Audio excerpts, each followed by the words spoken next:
अस्सलाम वालेकुम। हम लोग आज एंडोक्राइनोलॉजी शुरू कर रहे हैं। चैप्टर नंबर 9 है रफ़ीला से। सबको मेरी आवाज़ आ रही है?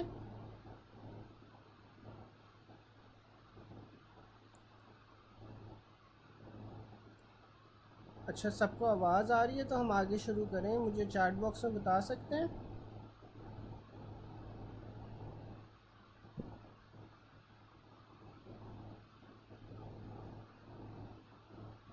सबको आवाज़ आ रही है?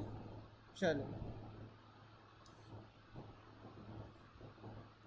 सबसे पहले ना वो हमें इंसुलिन का फंक्शन बता रहा है कि इंसुलिन का हमारे पास क्या फंक्शन होता है कि ये लाइपोजेनेसिस करवाता है, ग्लाइकोलिसिस करवाता है। ठीक है, चले अभी इंसुलिन तो हमारे पास आगे आ जाएगा। सबसे पहले हम ग्रोथ हार्मोन देख लेते हैं जो टेबल है। ग्रोथ हार्मोन का क्या काम होता है कि ग्रोथ हार्मोन जौन सा होता है वो डिक्रीज़ करता है ग्लूकोज की अपटेक फ्रॉम द सेल। तो ये डायबिटोजेनिक हार्मोन होता है। ठीक है, डायबिटोजेनिक का क्या मतलब है कि ये आपके पास ग्लूकोज की जो क्वांटिटी है उसे ब्लड में ज़्यादा कर देता है। ठीक है, क्योंकि सेल्स डिक्रीज़ अपटेक करेंगे। साथ में ये आपके पास लाइपोलिसिस करवाता है, लिपिड्स की ब्रेक डाउन करवाएगा, प्रोटीन सिंथेसिस करवाएगा इन मसल्स, और लीन बॉडी मास को ये इंक्रीज़ करता है जो ग्रोथ हार्मोन होता है। फिर हमारे पास ADH आ जाता है। ADH का क्या काम होता है? ADH आपके पास वाटर की रीअब्जॉर्प्शन करवाता है by acting on the principal cells on the kidney. तो ADH का क्या काम हो गया कि ये आपके पास वाटर की रीअब्जॉर्प्शन करवाता है। और ये कहाँ पे एक्ट करता है? ये आपके पास प्रिंसिपल सेल्स पे एक्ट करता है। और प्रिंसिपल सेल्स जौन से होते हैं वो आपके पास कलेक्टिंग डक्ट में होते हैं। ठीक है, फिर आपके पास आ जाता है एल्डोस्टेरॉन। जो एल्डोस्टेरॉन होता है, एल्डोस्टेरॉन सोडियम की अब्जॉर्प्शन को ज़्यादा करता है, पोटेशियम की और हाइड्रोजन की सिक्रीशन करवाता है। ठीक है, एल्डोस्टेरॉन कैसे रिलीज़ होता है? हमारे पास रेनिन एंजियोटेंसिन एल्डोस्टेरॉन सिस्टम से एल्डोस्टेरॉन रिलीज़ होता है। एल्डोस्टेरॉन आपके पास कहाँ से रिलीज़ हो रहा होता है? मुझे कोई बता सकता है कि एल्डोस्टेरॉन जौन सा है वो कहाँ से रिलीज़ हो रहा होता है? चैट बॉक्स में बता सकता है कोई?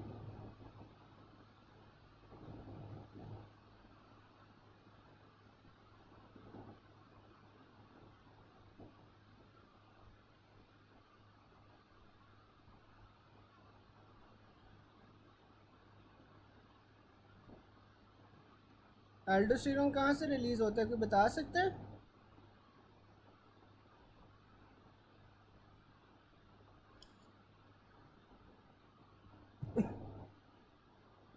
बिल्कुल, एड्रीनल कॉर्टेक्स से रिलीज़ होता है। और एड्रीनल कॉर्टेक्स की हमारे पास 3 लेयर्स होती थी ना, जोना, ग्लोमेरुलोसा, फसिकुलाटा और रेटिकुलरिस। तो जो एल्डोस्टेरॉन है वो आउटर लेयर से रिलीज़ होता है विच इज़ जोना ग्लोमेरुलोसा।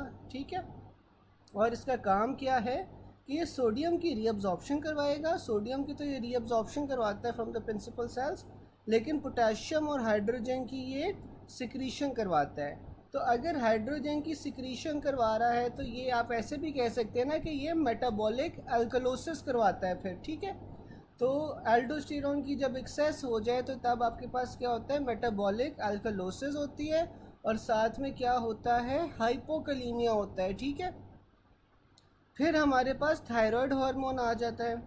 अब जो थायराइड हार्मोन है इसका क्या फंक्शन होता है कि ये ग्लूकोनियोजेनेसिस करवाता है। ठीक है, ग्लूकोनियोजेनेसिस का क्या मतलब होता है कि ये आपके पास ग्लूकोज की प्रोडक्शन करवाता है फ्रॉम अदर सोर्सेज। ठीक है, जैसे अमाइनो एसिड वगैरह से ये आपके पास ग्लूकोज की सिंथेसिस करवाएगा।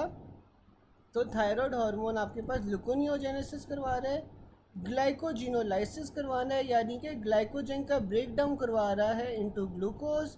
फिर आपके पास ये लाइपोलिसिस करवाता है। ठीक है, इसका क्या मतलब हो गया? लिपिड्स का ब्रेक डाउन करवाता है। Overall effect is catabolic to meet the increase body requirement. तो ओवरऑल इसका क्या इफेक्ट होता है? कैटाबॉलिक इफेक्ट होता है। कैटाबॉलिक का क्या मतलब होता है कि ये बड़े जो आपके पास मॉलिक्यूल्स होते हैं उन्हें ये छोटे मॉलिक्यूल्स के अंदर कन्वर्ट करता है। ठीक है, तो कैटाबॉलिक इसका इफेक्ट है। बोन मैचुरेशन जौन सी होती है ये करवा रहा होता है। बोन मैचुरेशन में क्या होता है कि जो थायरॉक्सिन होता है वो कॉन्ड्रोसाइट्स को चेंज कर रहा होता है इनटू ऑस्टियोसाइट्स। ठीक है, यानी कार्टिलेजेस को ये बोन्स में कन्वर्ट कर रहा होता है। फिर ये सीएनएस की मैचुरेशन करवा रहा होता है पेरीनेटल पीरियड पे, ठीक है। तो बच्चों के अंदर थायराइड हार्मोन क्यों ज़रूरी होता है? क्योंकि ये सीएनएस की मैचुरेशन करवाता है। फिर इसके अलावा इसके पास सिंपैथेटिक नर्वस सिस्टम के इफ़ेक्ट होता है, ठीक है। तो आपको पता होगा कि जो थायरोटॉक्सिकोसिस वाले मरीज़ होते हैं उनके अंदर आपके पास सिंपैथेटिक नर्वस सिस्टम जौन सा है वो इंक्रीज़ हो जाता है, ठीक है। तो इस वजह से इंक्रीज़ बीएमआर होगा, ठीक है। पेशेंट जौन सा है उसका बॉडी वेट कम होगा, हार्ट रेट उसका ज़्यादा होगा, और may cause high output cardiac output failure, causes uncoupling of oxidative phosphorylation with heat production, ठीक है। फिर हमारे पास ग्लूकोकॉर्टिकॉइड्स आ जाते हैं। जो ग्लूकोकॉर्टिकॉइड्स होते हैं उनका ओवरऑल इफेक्ट क्या होता है कि वो ग्लूकोनियोजेनेसिस करवाते हैं, कैटाबॉलिक होते हैं, ठीक है।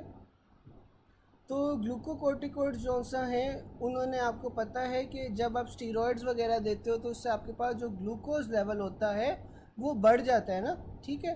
तो ये आपके पास जो ग्लूकोकॉर्टिकॉइड्स होंगे वो लाइपोलिसिस करवाएंगे, यानी कि लिपिड्स का ब्रेकडाउन करवाएंगे और ग्लूकोज की अपटेक को कम कर देंगे। तो ग्लूकोज के अगर ये अपटेक को कम करें तो ब्लड के अंदर ग्लूकोज के लेवल्स आपके पास बढ़ जाएंगे। कोर्टिसोल जो सा होता है ये एक्स्ट्रा हेपेटिक प्रोटीन कैटाबॉलिज्म करवा रहा होता है, ठीक है। यानी कि लिवर के बाहर जौन सा है वो प्रोटीन्स का ब्रेक डाउन करवा रहा है, जबकि हेपेटिक प्रोटीन एनाबोलिज्म करवाना है, यानी कि लिवर के अंदर जौन सा है वो प्रोटीन्स का बिल्डअप हो रहा है, ठीक है। और जो ACTH होता है वो आपके पास स्ट्रेस हार्मोन होता है, ठीक है। यहाँ तक क्या टेबल में किसी को कोई चीज़ ना समझ आई हो?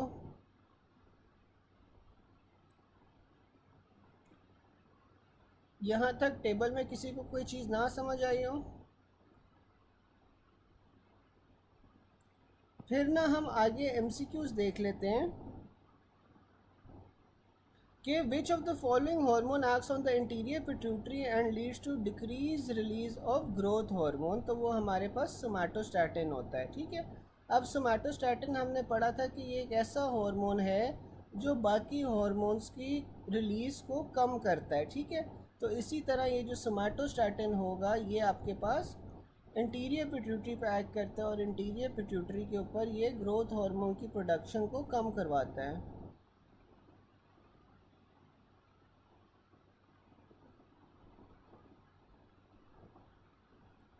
अच्छा, डॉक्टर मारिया पूछ रही हैं कि कैटाबॉलिक इफ़ेक्ट थायरॉक्सिन का है। तो डॉक्टर मारिया देखें कि आपको ये खुद ही पता चल जाना चाहिए ना कि जो आपके पास थायरॉक्सिन होता है या थायराइड हार्मोन होता है इसका क्या फंक्शन होता है।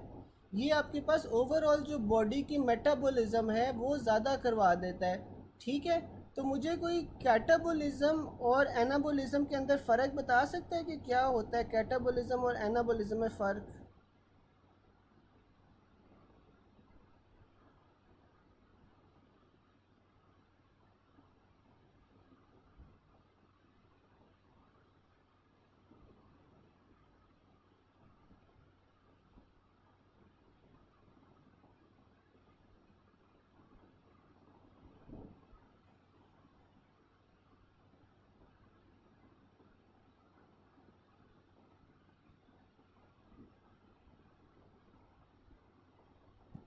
अच्छा, अब जो कैटाबॉलिज्म होता है ना, कैटाबॉलिज्म में क्या होता है कि आपके पास ब्रेक डाउन हो रहा होता है कॉम्प्लेक्स मॉलिक्यूल्स का इनटू सिंपलर वंस, जिससे आपके पास एनर्जी रिलीज होती है, ठीक है।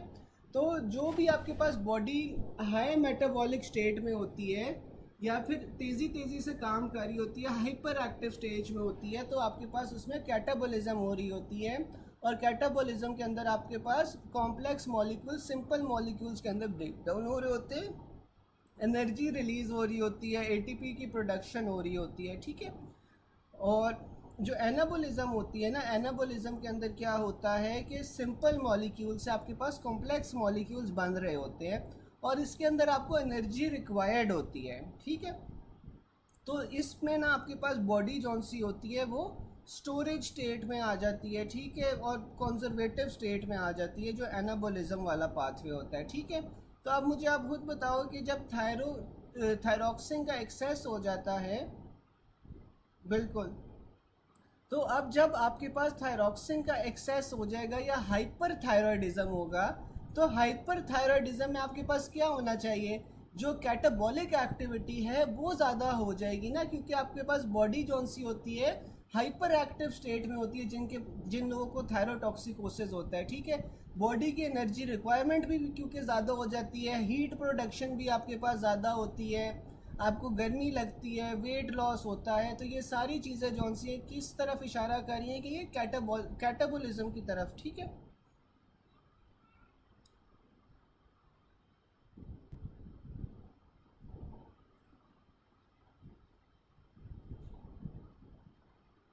ये जहाँ तक समझ आ गए।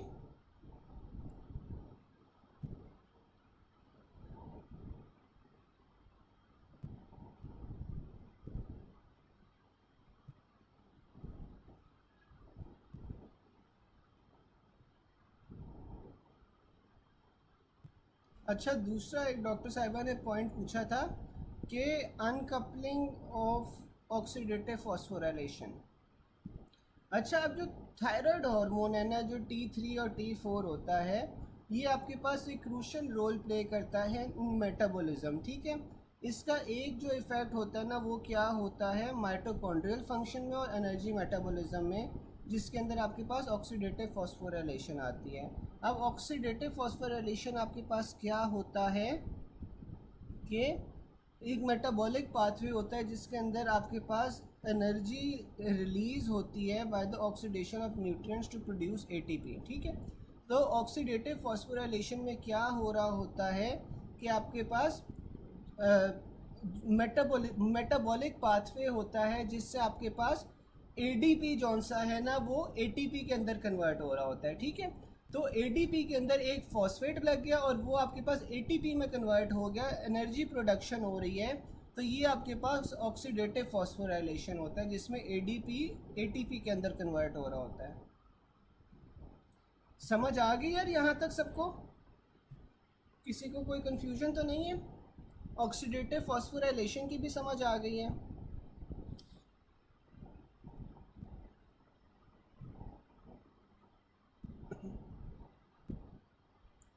डॉक्टर बख्तावर समझ आ गई uncoupling of oxidative phosphorylation?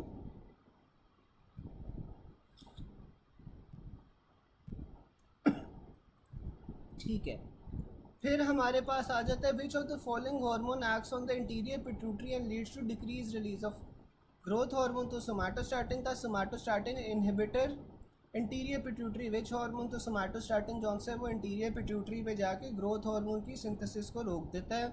Which of the following is a potent inhibitor of insulin release, तो इंसुलिन को भी आपके पास सोमैटोस्टैटिन काम करते हैं। बेसिकली सोमैटोस्टैटिन सारे हार्मोन्स को कम कर रहा होता है।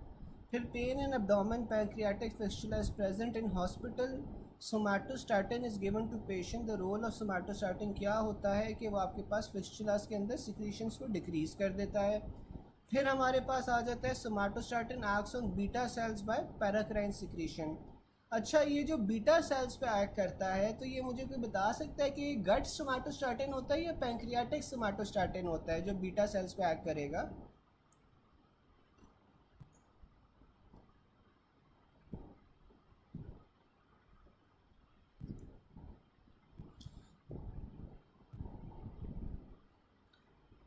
बिल्कुल पैंक्रियाटिक सोमैटोस्टैटिन होगा। ठीक है, अब ये देखिए कि पैराक्राइन सिक्रीशंस क्या होती हैं। पैराक्राइन एक्शन होता है कि जो सेल्स उसे प्रोड्यूस कर रहे हैं ना, उसके साथ वाले सेल्स के ऊपर ये एक्ट कर रहे हैं, ठीक है। तो आपको पता है कि जो आपके पास सोमैटोस्टैटिन था, पैंक्रियाटिक सोमैटोस्टैटिन, वो कहाँ से प्रोड्यूस हो रहा था? वो डेल्टा सेल्स से प्रोड्यूस हो रहा था। तो डेल्टा सेल्स के साथ ही जौन सा है ना आपके पास ये बीटा सेल्स पड़े हुए हैं जिन्होंने इंसुलिन रिलीज करवाना है, तो ये अपने साथ वाले सेल्स के ऊपर एक्ट करके इंसुलिन की प्रोडक्शन को कम कर रहा है। तो इसलिए ये आपके पास जो पैंक्रियाटिक सोमैटोस्टैटिन है इसका पैराक्राइन एक्शन है, ठीक है। फिर हमारे पास आ जाता है which is an auto immunostimulatory hormone. तो आपके पास जो ग्रोथ हार्मोन होता है ना प्यूबर्टी से पहले पहले, वो आपके पास इम्यूनोस्टिमुलेटरी हार्मोन होता है, यानी कि वो इम्यून सिस्टम को स्टिमुलेट करता है।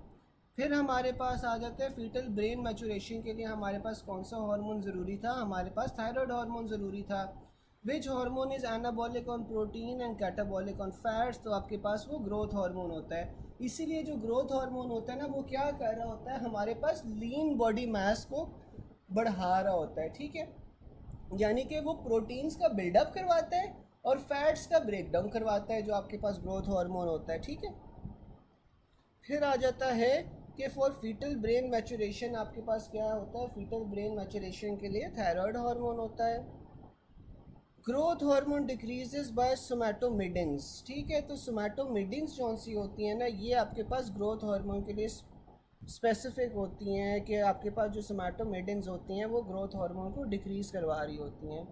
Which hormone is increase during sleeping as compare to wakefulness, तो आपके पास ग्रोथ हार्मोन जो सा होता है ना वो स्लीपिंग के अंदर रिलीज़ होता है।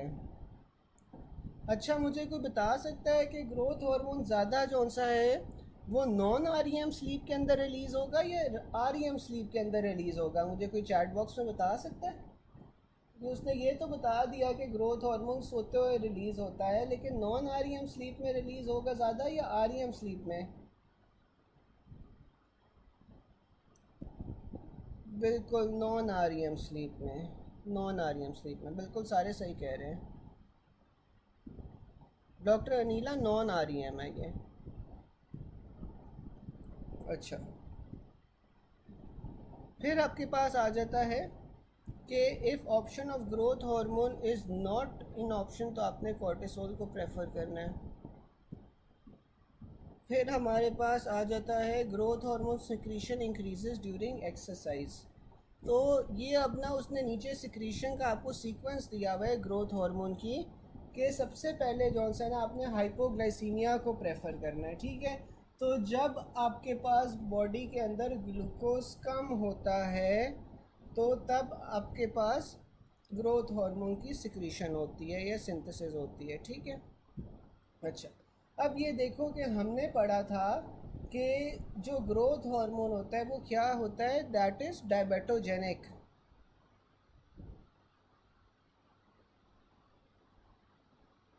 डॉक्टर अब्दुल हसीब, प्यूबर्टी से पहले इम्यूनोस्टिमुलेटरी होता है ग्रोथ हार्मोन, बाद में तो ऐसा कोई हार्मोन इम्यूनोस्टिमुलेटरी नहीं होता। अच्छा, ये मैं आप दोनों के आंसर जॉन से ना करता हूँ, ये एक बार कर लें थोड़ा सा, मैं आप दोनों को आंसर करता हूँ। अच्छा, हम कहाँ पे थे कि हमने पढ़ा था यार कि जो आपके पास ग्रोथ हार्मोन होता है ना, ग्रोथ हार्मोन जौन सा होता है वो हाइपोग्लाइसीमिया में सबसे ज़्यादा रिलीज़ होता है, क्योंकि जो ग्रोथ हार्मोन है that is a diabetogenic hormone, ये आपके पास ग्लूकोज लेवल्स को बढ़ाता है by not allowing the body to uptake glucose, ठीक है। फिर हमारे पास स्टर्नस एक्सरसाइज आ जाती है, स्टर्नस एक्सरसाइज के अंदर भी आपके पास ग्रोथ हार्मोन बढ़ा होता है। फिर हमारे पास नॉन REM स्लीप आ जाती है और उसके बाद फिर हमारे पास REM स्लीप आ जाती है, ठीक है। तो ये आपके पास सीक्वेंस है फॉर ग्रोथ हार्मोन रिलीज़। अच्छा, प्यूबर्टी से पहले जौन सा है ना, प्यूबर्टी से पहले जौन सा है वो इम्यूनोस्टिमुलेटरी हार्मोन आपके पास ग्रोथ हार्मोन होता है। एक सेकंड मुझे दो, मैं देख लेता हूँ कि अगर आफ्टर प्यूबर्टी कुछ इस तरह का होता है।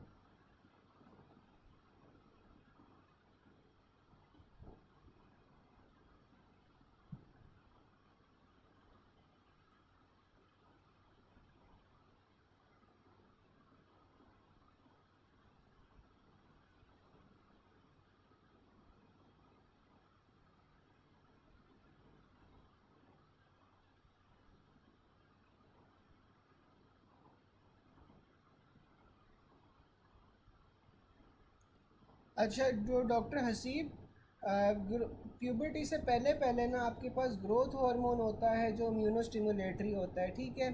प्यूबर्टी के बाद ना आपके पास डाईहाइड्रो एपिएंडोस्टेरोन होता है जो आपके पास इम्यूनोस्टिमुलेटरी होता है। ये जो डाईहाइड्रो एपिएंडोस्टेरोन है ना, ये आपके पास एड्रीनल ग्लैंड से अंदर प्रोड्यूस हो रहा होता है, ठीक है। एड्रीनल ग्लैंड्स में जो आपके पास सबसे अंदर वाली लेयर होती है जोना रेटिकुलरिस, वहाँ से आपके पास डाईहाइड्रो एपिएंडोस्टेरोन प्रोड्यूस हो रहा होता है। और ये जो सा होता है ना आपके पास जो इम्यून सेल्स होते हैं उनकी ना ये एक्टिविटी के अंदर ये हेल्प करता है, ठीक है। तो आपके पास डाईहाइड्रो एपीएंडोस्टेरोन होता है जो आपके पास आफ्टर प्यूबर्टी इम्यूनोस्टिमुलेटरी होता है, ठीक है।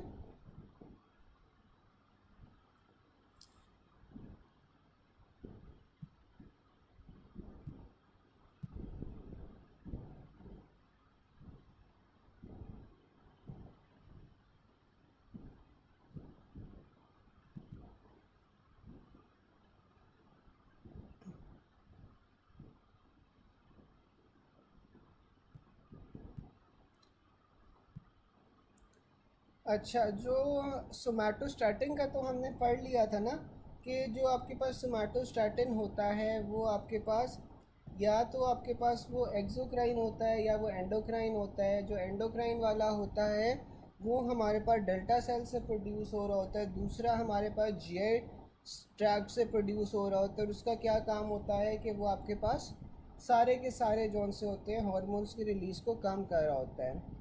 अब जो आपके पास सोमैटोमेडिन है ना, ये आपके पास एक पेप्टाइड हार्मोन होता है जो कि हाली ग्रोथ हार्मोन को इफेक्ट कर रहा होता है, ठीक है। अच्छा, मुझे कोई बता सकता है कि सोमैटोमेडिन का दूसरा नाम क्या होता है? सोमैटोमेडिन का किसी को पता है कि दूसरा नाम क्या होता है? इसे ना आप इंसुलिन लाइक ग्रोथ फैक्टर 1 भी कहते हैं, ठीक है। तो जो सोमैटोमेडिन होता है ना, इसे आप इंसुलिन लाइक ग्रोथ फैक्टर 1 भी कहते हैं, ठीक है। और ये आपके पास लिवर के अंदर प्रोड्यूस हो रहा होता है, ठीक है। और ये प्रोड्यूस हो रहा होता है primarily by the stimulation of growth hormone, ठीक है। तो ग्रोथ हार्मोन जौन सा है ना, इससे स्टिमुलेट कर रहा होता है। अब जब आपके पास ग्रोथ हार्मोन की मिकदार ज़्यादा हो जाएगी या ग्रोथ हार्मोन की क्वांटिटी ज़्यादा हो जाती है, तो ये जो सोमैटोमेडिन्स है ना, ये आपके पास फिर ग्रोथ हार्मोन की प्रोडक्शन को रोक देते हैं, ठीक है। तो इनका ऐसे नेगेटिव इफ़ेक्ट होता है फिर ग्रोथ हार्मोन के ऊपर, ठीक है।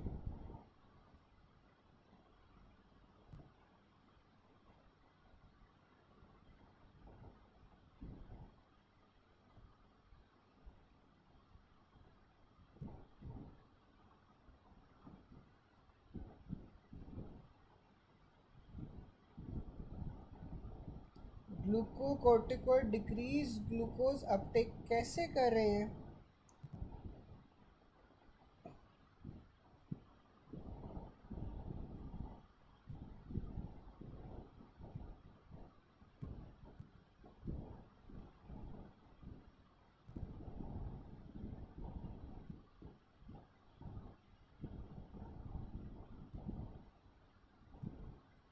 जो आपके पास ग्लूकोकॉर्टिकॉइड्स होते हैं ना, ग्लूकोकॉर्टिकॉइड्स बेसिकली जो ग्लूकोज की एंट्री होती है ना इनटू द सेल्स, वो आपके पास प्रिवेंट करते हैं, ठीक है।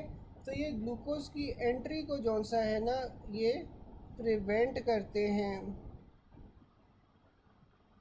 ठीक है। तो इस वजह से आपके पास जो ग्लूट फोर होता है ना, ग्लूट फोर की इनहिबिशन करवा देंगे। और ग्लूट फोर आपको क्यों चाहिए होता है? ग्लूट फोर आपके पास ग्लूकोज का ट्रांसपोर्टर होता है इनटू द सेल्स, ठीक है। तो ग्लूट फोर की इनहिबिशन करवा देंगे जिस वजह से आपके पास ग्लूकोज जौन सा है वो ज़्यादा हो जाएगा। साथ में इंसुलिन के लिए रेजिस्टेंस करवा देते हैं, इंसुलिन रेजिस्टेंस हो जाएगी, इंसुलिन एक्ट नहीं कर पाएगी, ग्लूट फोर जौन सा है वो इनहिबिट हो जाएगा। तो आपके पास ब्लड के अंदर जौन सा है वो ग्लूकोज की क्वांटिटी ज़्यादा हो जाएगी, ठीक है। अभी और किसी को कोई क्वेश्चन?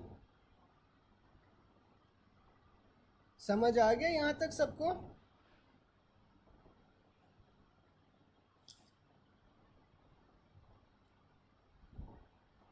यहाँ तक सब कुछ क्लियर है तो आगे चलें।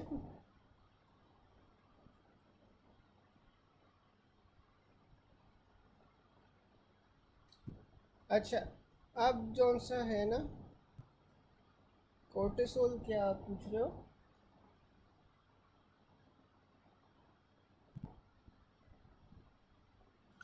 Early morning release.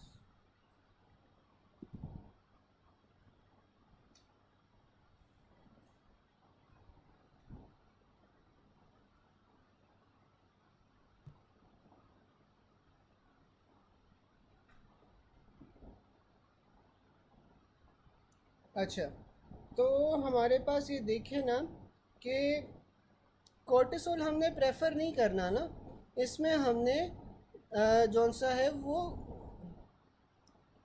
सोमैटोट्रोपि growth hormone prefer करना है, ठीक है।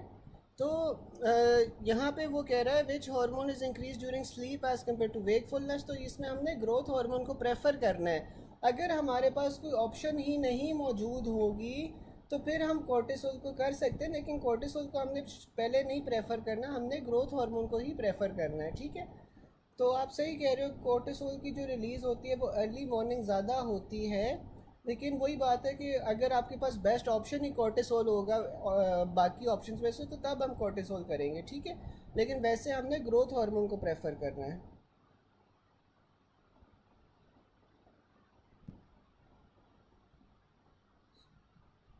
फिर आ रहा है somatostatin inhibit insulin.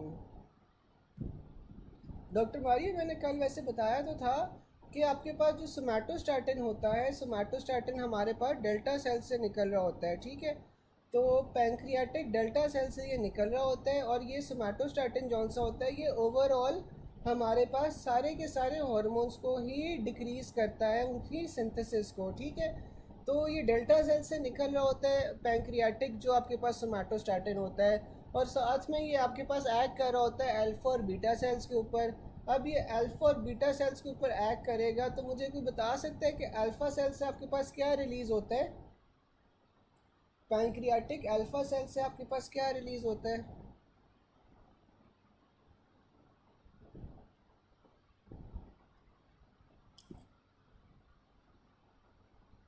Alpha cell से हमारे पास ग्लूकागोन रिलीज़ होता है ना, तो ये ग्लूकागोन को भी कम करता है। बीटा सेल से हमारे पास इंसुलिन रिलीज़ होता है, तो ये इंसुलिन को भी कम करता है, दोनों को ये क्वांटिटी को कम कर देता है सोमैटोस्टैटिन, ठीक है। ओवरऑल जो सोमैटोस्टैटिन होता है वो सबकी क्वांटिटीज़ को कम करता है। जो गट सोमैटोस्टैटिन होता है, गट सोमैटोस्टैटिन कौन से दो हार्मोन्स की क्वांटिटी को कम कर रहा था, मुझे कोई चैट बॉक्स में बता सकता है? अच्छा, मुझे कोई चैट बॉक्स में बता सकता है जो गट सोमैटोस्टैटिन होता है वो कौन से दो हार्मोन्स को कम करता है?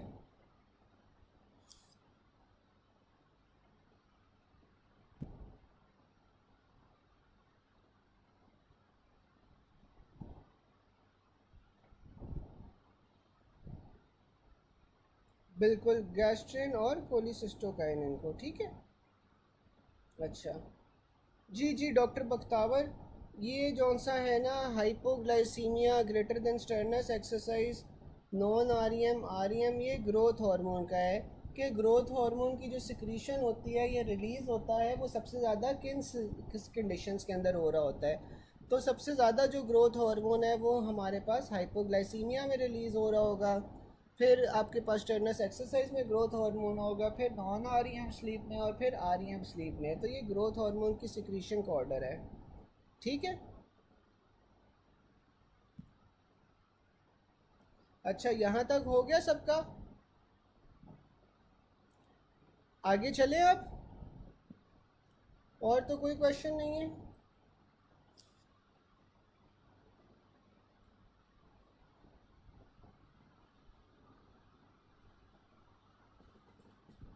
हाँ बिल्कुल, इसका हैंड न्यूमोनिक भी होता है, हैंड न्यूमोनिक भी होता है।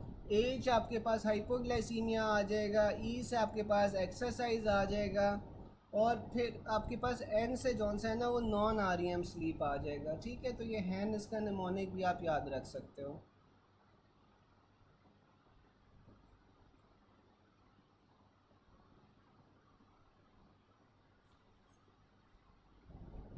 ठीक है, फिर हमारे पास आ जाता है थायराइड हार्मोन। अब जो थायराइड हार्मोन है ना that is used for adjuvant therapy for depression, तो आपके पास थायरॉक्सिन होता है, ठीक है। अब आपको पता है कि जो हाइपोथायराइड वाले पेशेंट होते हैं, हाइपोथायराइड वाले पेशेंट अमूमन वेट गेन कर लेते हैं, डिप्रेस्ड होते हैं, उनकी मेटाबॉलिक एक्टिविटी कम हो जाती है। तो उसके अंदर ना आप फिर एडजुवेंट थेरेपी में क्या देते हो, आप थायरॉक्सिन देते हैं, ठीक है। फिर हमारे पास आ जाता है a specific metabolic effect of thyroid hormone at physiological level is increase protein synthesis, ठीक है। तो जो मेटाबॉलिक इफेक्ट होता है थायराइड हार्मोन का फिजियोलॉजिकल लेवल पे, वो क्या होता है कि वो प्रोटीन सिंथेसिस को बढ़ाता है। फिर हमारे पास मेलाटोनिन आ जाता है। Anti gonadotropin hormone released in dark is melatonin, ठीक है। एंटी गोनाडोट्रोपिन हार्मोन है, तो इसका आपका क्या मतलब है कि एंटी गोनाडोट्रोपिन हार्मोन हुआ तो ये किन हार्मोन्स को ये कम कर रहा है, कोई मुझे बता सकता है? अगर ये आपके पास जो मेलाटोनिन है ये एंटी गोनाडोट्रोपिक हार्मोन है, तो ये आपके पास किस चीज़ को कम करेगा?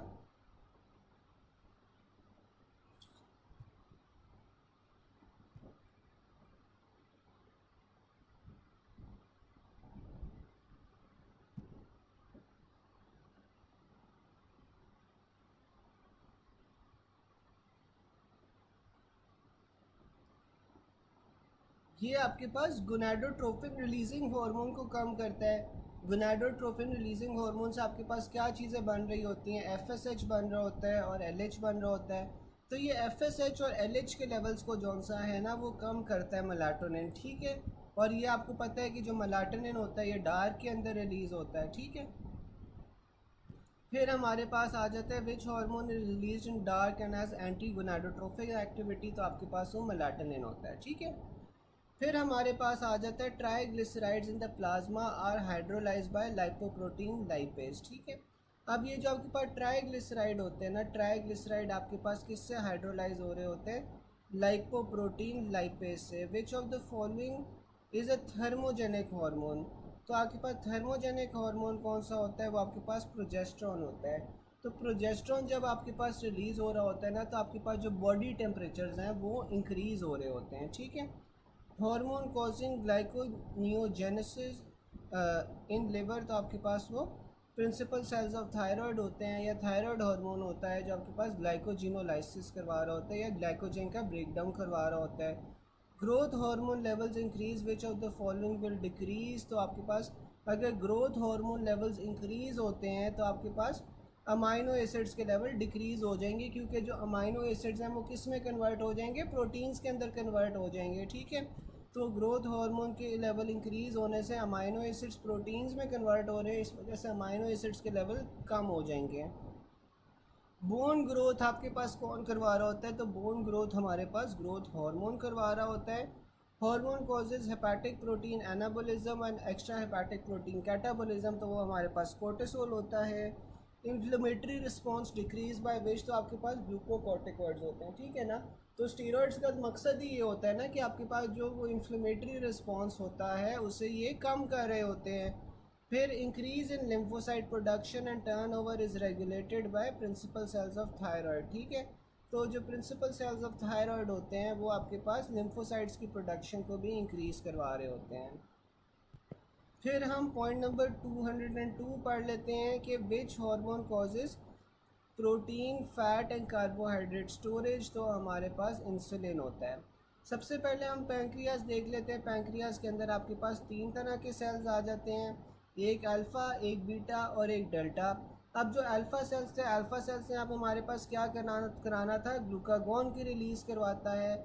जो बीटा सेल्स होते हैं वो इंसुलिन रिलीज़ करवाता है, और जो डेल्टा सेल्स होते हैं वो हमारे पास सोमैटोस्टैटिन रिलीज़ करवा रहे होते हैं, ठीक है। फिर हमारे पास इंसुलिन आ जाता है। इंसुलिन जौन सा आप लोगों को पता है कि ये आपके पास ब्लड ग्लूकोज लेवल्स को कम कर देता है। अच्छा, मुझे कोई बता सकता है कि जो इंसुलिन होता है वो ब्लड ग्लूकोज लेवल्स को कम कैसे करता है? इंसुलिन ब्लड ग्लूकोज लेवल्स को कम कैसे करेगा?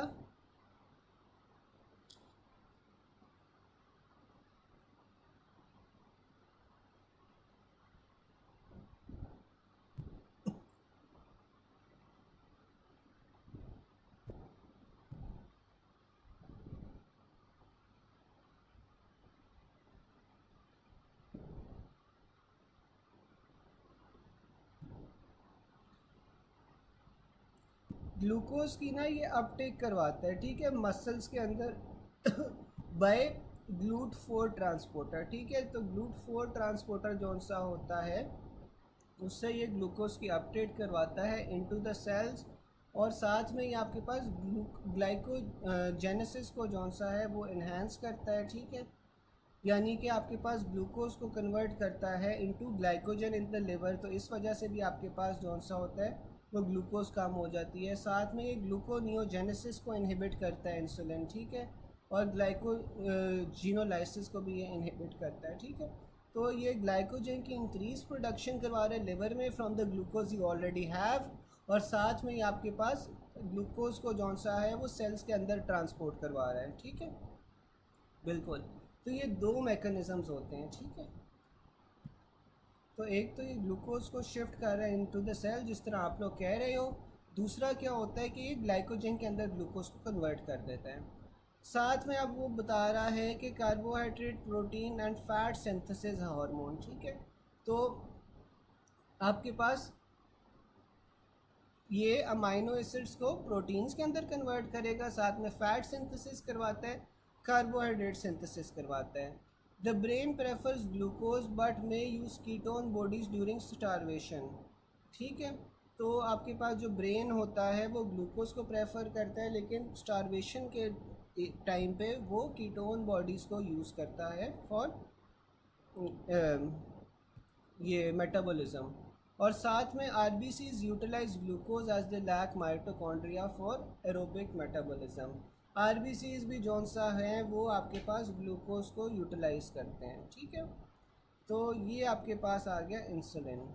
फिर हमारे पास दूसरा कौन सा हार्मोन था, ग्लूकागोन था, hormone that raises blood glucose level. तो इसका इंसुलिन के ऑपोजिट काम हो जाएगा, ये आपके पास ब्लड ग्लूकोज को इंक्रीज़ करता है। ब्लड ग्लूकोज को कैसे इंक्रीज़ करता है, ये ग्लाइकोजिनोलाइसिस करवाता है, ठीक है।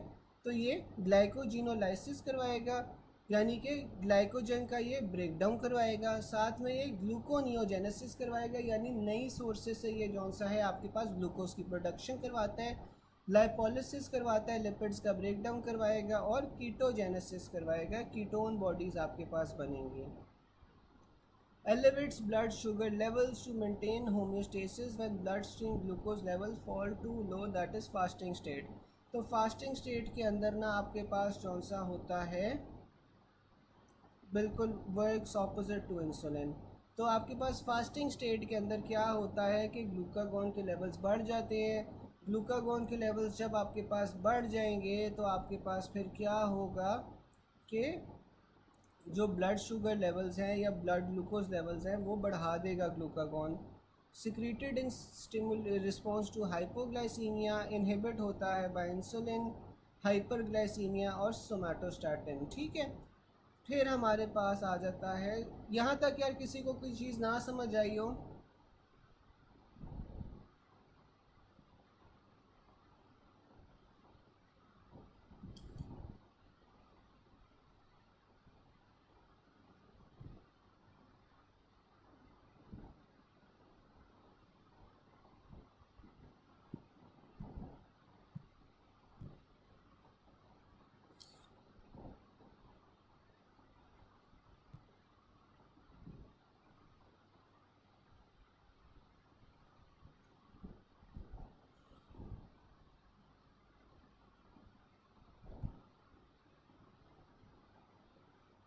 यहाँ तक सबको क्लियर है?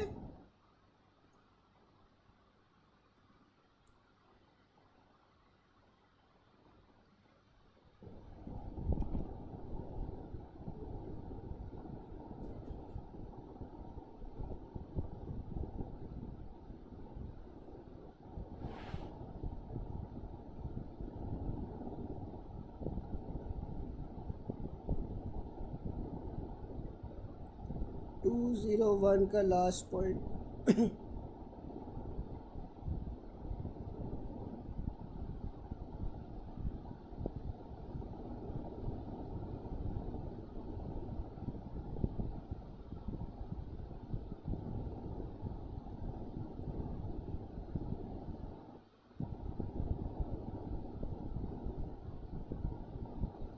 डॉक्टर आयशा, हाँ एक सेकंड मुझे देना।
ठीक है, आप सही कह रहे हो डॉक्टर आयशा के। इसमें ना आपके पास क्या होता है कि जोना फेसिकुलाटा जौन सी होती है ना, जोना फेसिकुलाटा ने क्या प्रोड्यूस करने होते हैं, ग्लूकोकॉर्टिकॉइड्स प्रोड्यूस करने होते हैं। और जो आपके पास ग्लूकोकॉर्टिकॉइड्स होते हैं ना, ये आपके पास जो टी लिम्फोसाइट्स की प्रोलिफरेशन होती है ना, टी लिम्फोसाइट्स की प्रोलिफरेशन को इनहिबिट करते हैं। ठीक है, तो जोना फेसिकुलाटा से आपके पास ग्लूकोकॉर्टिकॉइड्स प्रोड्यूस हो रहे हैं, ये स्टीरॉइड्स प्रोड्यूस हो रहे हैं। तो ये जो ग्लूकोकॉर्टिकॉइड्स है ना, ये आपके पास टी सेल्स की जो प्रोलिफरेशन होती है और बी सेल्स की प्रोलिफरेशन को इनहिबिट करते हैं। तो ये आप सही कह रहे हो कि इसकी जो प्रोडक्शन और टर्नओवर रेगुलेट होती है ना, ये इसमें आप जोना फेसिकुलाटा या फिर ग्लूकोकॉर्टिकॉइड्स को चूज़ करोगे। ठीक है, ये वाला पॉइंट सबको समझ आ गया। 201 का जो आखिरी पॉइंट है ना, इससे आप अराटा के अंदर जो लिखा हुआ है वो सही लिखा हुआ है, इससे आप चेंज कर लो कि इसमें या तो आपके पास जोना फेसिकुलाटा आ जाएगा या फिर आपके पास जौन सा है ना वो ग्लूकोकॉर्टिकॉइड्स आ जाएंगे। अब ये जो ग्लूकोकॉर्टिकॉइड्स है ना, इनका क्या काम होता है कि ये आपके पास बी और टी सेल की प्रोडक्शन को और उसकी डिफरेंशिएशन को इनहिबिट करते हैं। ठीक है,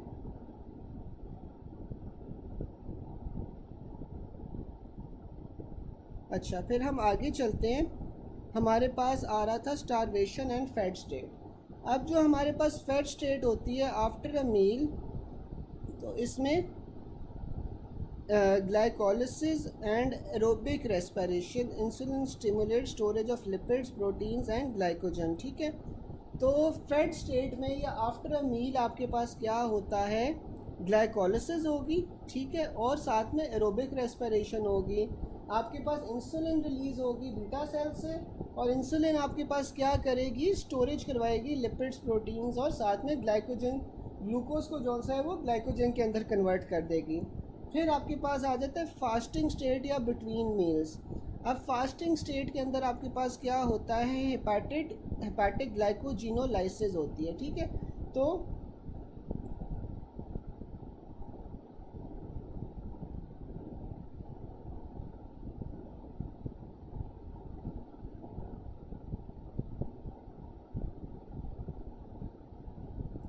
इंक्रीज प्रोडक्शन तो नहीं डॉक्टर साहिबा, वहाँ पे लिखा हुआ था ना पॉइंट 201 में, उसने हाँ इंक्रीज लिम्फोसाइट प्रोडक्शन लिखा हुआ। सॉरी, इंक्रीज लिम्फोसाइट प्रोडक्शन तो मैंने नहीं देखा था। ये लिम्फोसाइट्स की प्रोडक्शन को डिक्रीज़ करवाती है, लिम्फोसाइट्स की प्रोडक्शन को डिक्रीज़ करवाएगी है, इनहिबिट करवाएगी।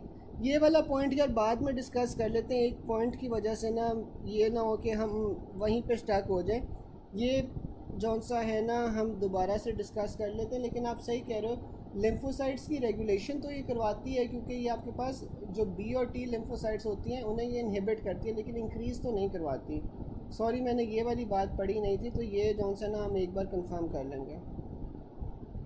है आपके पास फास्टिंग में या बिटवीन मील्स क्या होता है, फास्टिंग में या बिटवीन मील्स आपके पास हेपाटिक ग्लाइकोजिनोलाइसिस होती है। ठीक है, यानी कि ग्लाइकोजन की ब्रेकडाउन हो रही होती है। हेपेटिक ग्लूकोनियोजेनेसिस होती है, यानी कि ग्लूकोज की आपके पास प्रोडक्शन हो रही होती है from amino acids. Adipose release free fatty acids. Glucagon and epinephrine stimulate the use of fuel reserves. ठीक है, तो ग्लूकागोन और एपिनेफ्रिन जौन सा होता है वो स्टिमुलेट कर रहे होते हैं यूज़ ऑफ फ्यूल रिजर्व्स को। स्टारवेशन अगर 1 से 3 दिन तक हो तो blood glucose level maintained by hepatic glycogenolysis. ठीक है, तो आपके पास स्टारवेशन में 1 से 3 दिन में आपके पास ब्लड ग्लूकोज लेवल जौन से होते हैं वो मेंटेन हो रहे होते हैं बाय हेपेटिक ग्लाइकोजिनोलाइसिस। ठीक है, एडिपोज जो टिश्यूज़ होते हैं वो फ्री फैटी एसिड्स को रिलीज़ करवाते हैं। Muscle and liver which shift fuel from glucose to free fatty acids. ठीक है, तो आपके पास जो मसल और लिवर होता है उसके अंदर जो फ्यूल या उसके जो यूज़ करना होता है वो फ्री फैटी एसिड्स को यूज़ करना शुरू हो जाते हैं। Hepatic gluconeogenesis from peripheral tissues, lactate alanine from adipose tissue, glycerol and propanol, ये coenzyme A. Glycogen reserves depleted by day 1। RBCs lack mitochondria, इसलिए कीटोन्स को यूज़ नहीं कर सकते। अगर 3 दिन बाद आपके पास स्टारवेशन हो रही है तो फिर आपके पास क्या होगा कि एडिपो स्टोर्स में ketone bodies become the main source of energy for the brain. ठीक है, ब्रेन जौन सा होता है वो कीटोन बॉडीज़ को यूज़ करना शुरू हो जाता है। After these are depleted vital protein degeneration accelerates leading to organ failure और डेथ। ठीक है, तो ये वो आपको बता रहा है कि जो स्टारवेशन है उससे प्रोग्रेसिवली आपके पास क्या क्या इफ़ेक्ट्स आते रहते हैं। अब इसमें है कि एमसीक्यूज़ में man develops hypoglycaemia which will correct it, तो आपके पास ग्लूकागोन आप दोगे। ठीक है, ग्लूकागोन आपके पास क्या करेगा, ग्लाइकोजन का ब्रेक डाउन करवाएगा, ग्लाइकोजन को आपके पास ग्लूकोज में कन्वर्ट करवा देगा। ठीक है, most important action of glucagon is to stimulate gluconeogenesis in the liver. ठीक है, तो ग्लूकागोन क्या करता है, आपके पास ग्लूकोनियोजेनेसिस करवाता है लिवर में। ठीक है, यानी कि ये आपके पास ग्लूकोज की प्रोडक्शन करवाएगा from non glucose sources, non carbohydrate sources. फिर gluconeogenesis is an important feature of carbohydrate metabolism. The hormone mainly responsible is glucagon. ठीक है, तो hormone which produces gluconeogenesis is glucagon. Hormone which causes gluconeogenesis and glycogenolysis. ठीक है, तो glycogen का break down करवा रहा है, ग्लूकोज की प्रोडक्शन करवा रहा है, तो ये आपके पास ग्लूकागोन होगा। और जो ग्लूकागोन होता है वो अल्फा सेल्स ऑफ पैंक्रिया से निकल रहा होता है। Hormone related to glycogenolysis, gluconeogenesis, ketogenesis is glucagon. ठीक है, फिर हमारे पास आ जाता है in a patient having insulin deficiency there is increase gluconeogenesis in the liver. ठीक है, तो जिससे इंसुलिन डिफिशिएंसी होगी उसमें आपके पास इंसुलिन अपना काम नहीं कर सकेगा, तो ग्लूकागोन होगा जो मेन हार्मोन होगा। और आपके पास फिर क्या होगा, ग्लूकोनियोजेनेसिस होगी। ठीक है, यानी कि ग्लूकोज की नई नई प्रोडक्शन होना शुरू हो जाएगी लिवर में। Which hormone causes protein fat और कार्बोहाइड्रेट स्टोरेज, तो वो हमारे पास इंसुलिन आ जाता है। Ketogenesis occurs due to insulin deficiency, तो आपको पता है कि जो कीटोजेनेसिस होती है या कीटोन बॉडीज़ की प्रोडक्शन होती है किन कंडीशन में होती है, डीके में होती है। ठीक है, और इसमें क्या हो रहा होता है कि कीटोन बॉडीज़ प्रोड्यूस हो रही होती हैं जब इंसुलिन डिफिशिएंसी हो जाएगी। फिर which hormone inhibits hormone sensitive lipase, तो आपके पास वो इंसुलिन होता है। अच्छा, मुझे कोई बता सकता है कि हार्मोन सेंसिटिव लाइपेज का क्या फंक्शन था, किसी को याद है हार्मोन सेंसिटिव लाइपेज का क्या फंक्शन था?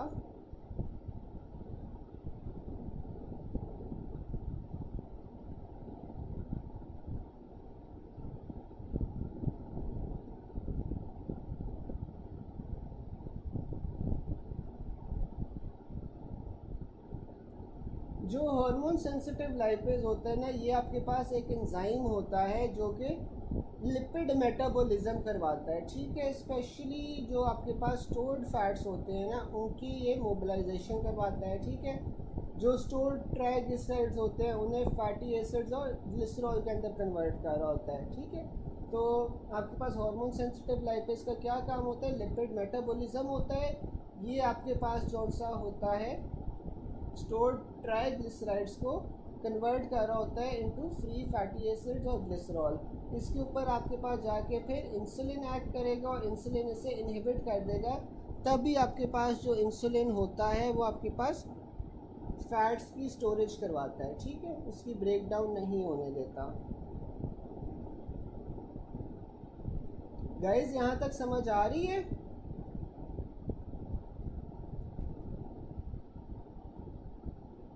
Effect on insulin on adipose tissue, तो ये जो लाइपोप्रोटीन लाइपेज होता है ना, लाइपोप्रोटीन लाइपेज को ये इंक्रीज करता है। ठीक है, इंसुलिन जो सा होता है वो लाइपोप्रोटीन लाइपेज को इंक्रीज कर रहा होता है। अच्छा डॉक्टर बख्तावर, मैं फिर से बता देता हूँ कि देखें जो आपके पास इंसुलिन होता है, इंसुलिन का क्या फंक्शन होता है कि फ़ैट्स की स्टोरेज करवाता है ना। ठीक है, इंसुलिन का क्या फंक्शन अभी तक हमने पढ़ा है कि ये फ़ैट्स की स्टोरेज करवाएगा, प्रोटीन्स की स्टोरेज करवाएगा, ग्लूकोज की स्टोरेज करवाएगा, तो ये सारों की स्टोरेज करवा रहा होता है। अच्छा, अब मैं आपको जो बता रहा था ना, वो ये बता रहा था कि ये हार्मोन सेंसिटिव लाइपेज को इनहिबिट करता है। अब जो हार्मोन सेंसिटिव लाइपेज होता है, इसका क्या फंक्शन होता है कि जो हार्मोन सेंसिटिव लाइपेज होता है ना, ये फैट्स का ब्रेक डाउन करवाता है। फैट्स का किस में ब्रेक डाउन करवाता है? ये आपके पास फैटी एसिड मॉलिक्यूल्स में और साथ में ग्लिसरॉल में। आपको पता है ना कि जो एक ट्राइग्लिसराइड मॉलिक्यूल होता है, एक ट्राइग्लिसराइड मॉलिक्यूल के अंदर आपके पास 3 फैटी एसिड्स होते हैं और एक ग्लिसरॉल होता है। तो ये जो आपके पास हार्मोन सेंसिटिव लाइपेज है ना, ये आपके पास एक फैटी मॉलिक्यूल को ब्रेक डाउन करवा रहा होता है, या एक ट्राइग्लिसराइड मॉलिक्यूल का ब्रेक डाउन करवा रहा होता है इनटू 3 आपके पास फैटी एसिड्स और 1 ग्लिसरॉल। ठीक है, तो इससे इंसुलिन जो है ना, वो इनहिबिट कर देता है ताकि फैट्स का ब्रेक डाउन ना हो सके, क्योंकि इसने फैट्स की स्टोरेज करवानी है। ठीक है, समझ आ गई अब?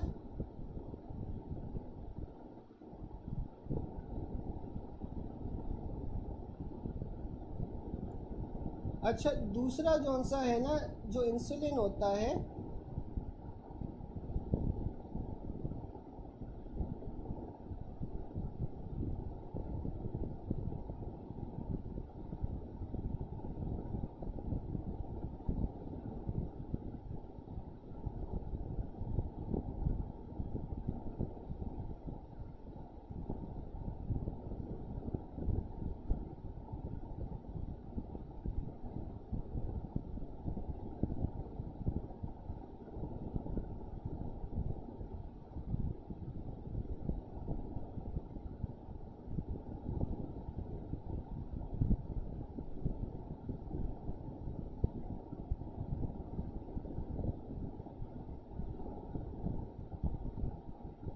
और जो इंसुलिन होता है ना, वो लाइपोप्रोटीन लाइपेज की जो एक्टिविटी होती है, लाइपोप्रोटीन लाइपेज की एक्टिविटी को ये इंक्रीज़ करता है। ठीक है, अब ये लाइपोप्रोटीन लाइपेज जौन सा होता है ना, ये क्या करवाता है, ये आपके पास ना जो ट्राइग्लिसराइड लेवल के वो होते हैं मॉलिक्यूल्स, इन्हें एडिपोज टिश्यू के अंदर स्टोरेज करवाता है। ठीक है, तो इसने फैट्स की जौन सी है ना, वो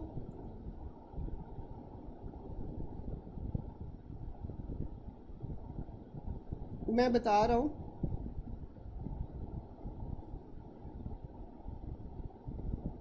जो आपके पास इंसुलिन होता है ना, वो लाइपोप्रोटीन लाइपेज की जो एक्टिविटी होती है ना, लाइपोप्रोटीन लाइपेज की एक्टिविटी को ज़्यादा करता है। अब ये जो लाइपोप्रोटीन लाइपेज है ना, इसने भी आपके पास जौन सा होता है, ये आपके पास ट्राइग्लिसराइड्स का ब्रेकडाउन तो हो रहा है, लेकिन ट्राइग्लिसराइड के ब्रेकडाउन से क्या होता है कि ये जो ट्राइग्लिसराइड्स का ब्रेकडाउन है ना, इससे ये स्टोरेज फॉर्म में जो एडिपोज टिश्यू है ना, उसके अंदर ये स्टोर हो जाता है जाके। ठीक है, वहाँ पे ये स्टोर हो जाएगा, वहाँ पे ये दोबारा मिल जाएगा to become a triglyceride molecule. ठीक है, तो बेसिकली जो आपके पास लाइपोप्रोटीन लाइपेज होता है ना, लाइपोप्रोटीन लाइपेज आपके पास ये ट्राइग्लिसराइड्स की स्टोरेज के लिए होता है। ठीक है, इन द एडिपोज टिश्यू। तो ये एडिपोज टिश्यू में जाएगा और लाइपोप्रोटीन लाइपेज की मदद से आपके पास जो ट्राइग्लिसराइड्स हैं वो एडिपोज टिश्यू के अंदर जाके स्टोर हो जाएंगे। ठीक है, तो लाइपोप्रोटीन लाइपेज का क्या काम है? लाइपोप्रोटीन लाइपेज जौन सा होता है, बेसिकली आपके पास ट्राइग्लिसराइड्स की स्टोरेज करवाता है इनटू द एडिपोज टिश्यू। ठीक है, ट्राइग्लिसराइड की स्टोरेज करवाएगा इन द एडिपोज टिश्यू, तो इसलिए ये लाइपोप्रोटीन लाइपेज की एक्टिविटी बढ़ा देता है, जबकि हार्मोन सेंसिटिव लाइपेज की एक्टिविटी कम कर देता है। समझ आ गई अब?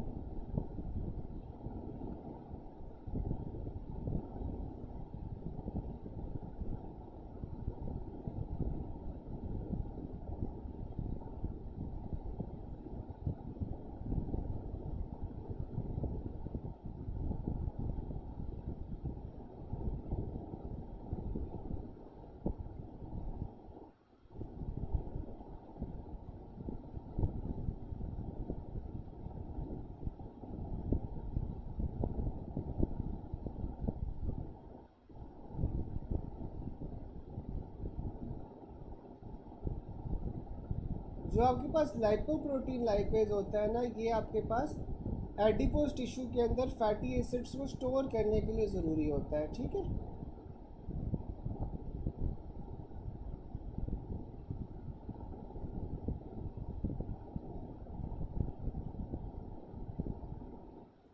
ग्लूकागोन ग्लाइकोजन को ग्लूकोज में कन्वर्ट करता है। बिल्कुल डॉक्टर अस्का, आप सही कह रहे हो कि ग्लूकागोन जो सा होता है वो ग्लाइकोजन को ग्लूकोज में कन्वर्ट करता है, सही है। अच्छा यार, यहाँ तक सबको समझ आ रही है? किसी कोई पीछे तो नहीं रह गया? सारों को अभी तक यहाँ तक कोई पॉइंट ऐसा तो नहीं है कोई ना समझ आया हो? सबको समझ आ गया तो हम आगे चलते हैं।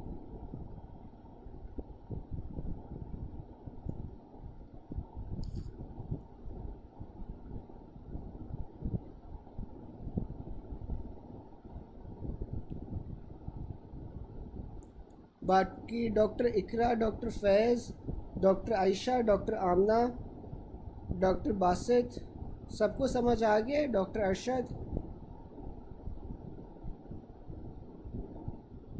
अच्छा चले। फिर हमारे पास आ जाता है विद, चले फिर हम आगे चलते हैं कि compared with the resting state during prolonged exercise, the calories need of skeletal muscles are met by release of free fatty acids from adipose tissue, ठीक है।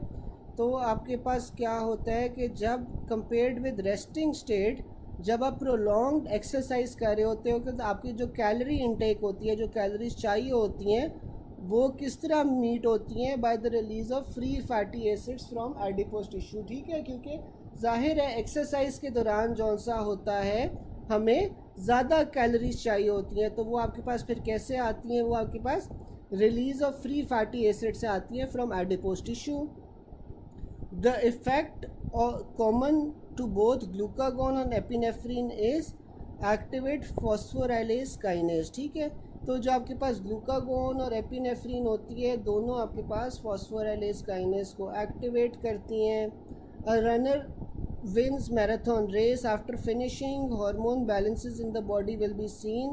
तो आपके पास एथलीट के अंदर या जब वो भाग रहा होगा तो डिक्रीज इंसुलिन होगी और इंक्रीज ग्लूकागोन होगी, क्योंकि उसे ग्लूकोज चाहिए होगी, ठीक है। Hypoglycaemia increases glucagon greater than secretin. Glucagon secretion is increased by exercise, इसका हमने हैंड न्यूमोनिक पढ़ा था। विच hormone is increased in exercise, तो वो हमारे पास ग्लूकागोन होता है। Most active gluconeogenesis results from the metabolism of proteins. Gluconeogenesis mainly occurs in the liver, ठीक है। Glucose level between meals is maintained by hepatic glycogenolysis, ठीक है। तो बिटवीन मील्स आपके पास क्या हो रहा होता है? ग्लाइकोजिनोलाइसिस हो रही होती है। और ग्लाइकोजिनोलाइसिस के लिए आपके पास कौन सा हार्मोन रिस्पॉन्सिबल होता है? कि मुझे चैट बॉक्स में बता सकते हैं कि ग्लाइकोजिनोलाइसिस के लिए कौन सा हार्मोन रिस्पॉन्सिबल होगा?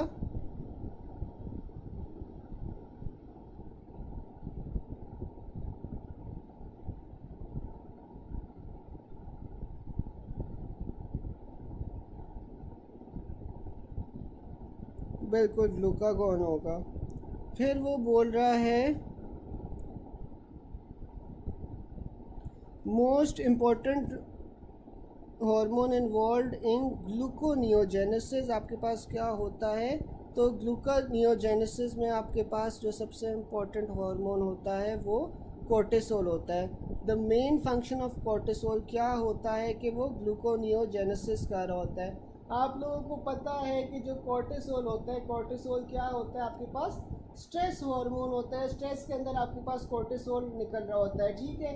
तो जब स्ट्रेस के अंदर कोर्टिसोल निकल रहा होता है, इसका क्या फ़ायदा होता है? यही फ़ायदा होता है ना कि ये आपके पास जो ग्लूकोज लेवल्स हैं उन्हें ये बढ़ा देता है, ठीक है। क्योंकि स्ट्रेस के अंदर आपको ज़्यादा ग्लूकोज चाहिए होगा, तो इसीलिए जो कोर्टिसोल होता है वो ग्लूकोनियोजेनेसिस करवा रहा होता है।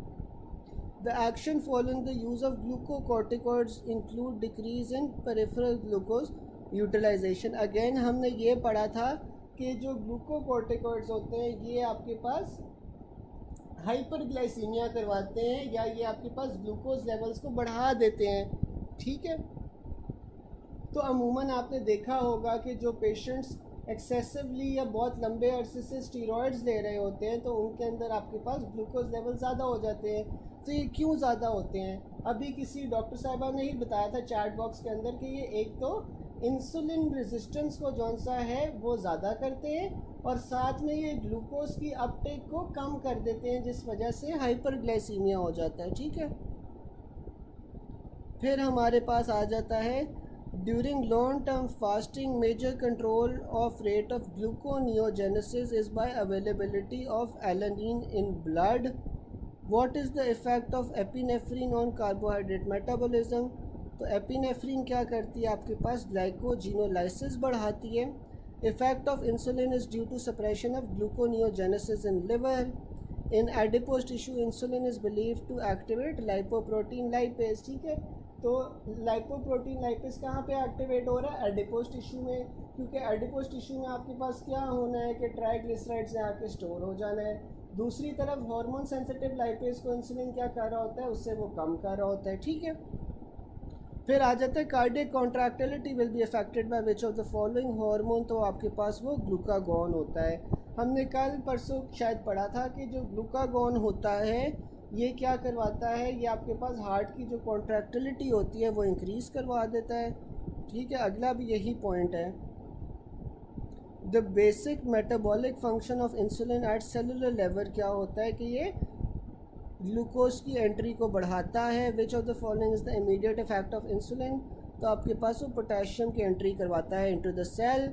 The basic metabolic function of insulin और कार्बोहाइड्रेट इज़ ग्लाइकोलिसिस। ठीक है, तो यहाँ तक किसी को कोई चीज़ ना समझ आई हो, कोई क्वेश्चन हो, कोई पॉइंट ना समझ आया हो तो आप लोग बता दो, फिर हम आगे चलेंगे। ठीक है, कोई पॉइंट ऐसा है जो अभी तक नहीं समझ आया?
एक सेकेंड, लास्ट पॉइंट रिपीट कर दूँ और उसके बाद ग्लाइकोलिसिस। अच्छा, लास्ट पॉइंट ग्लाइकोलिसिस वाला।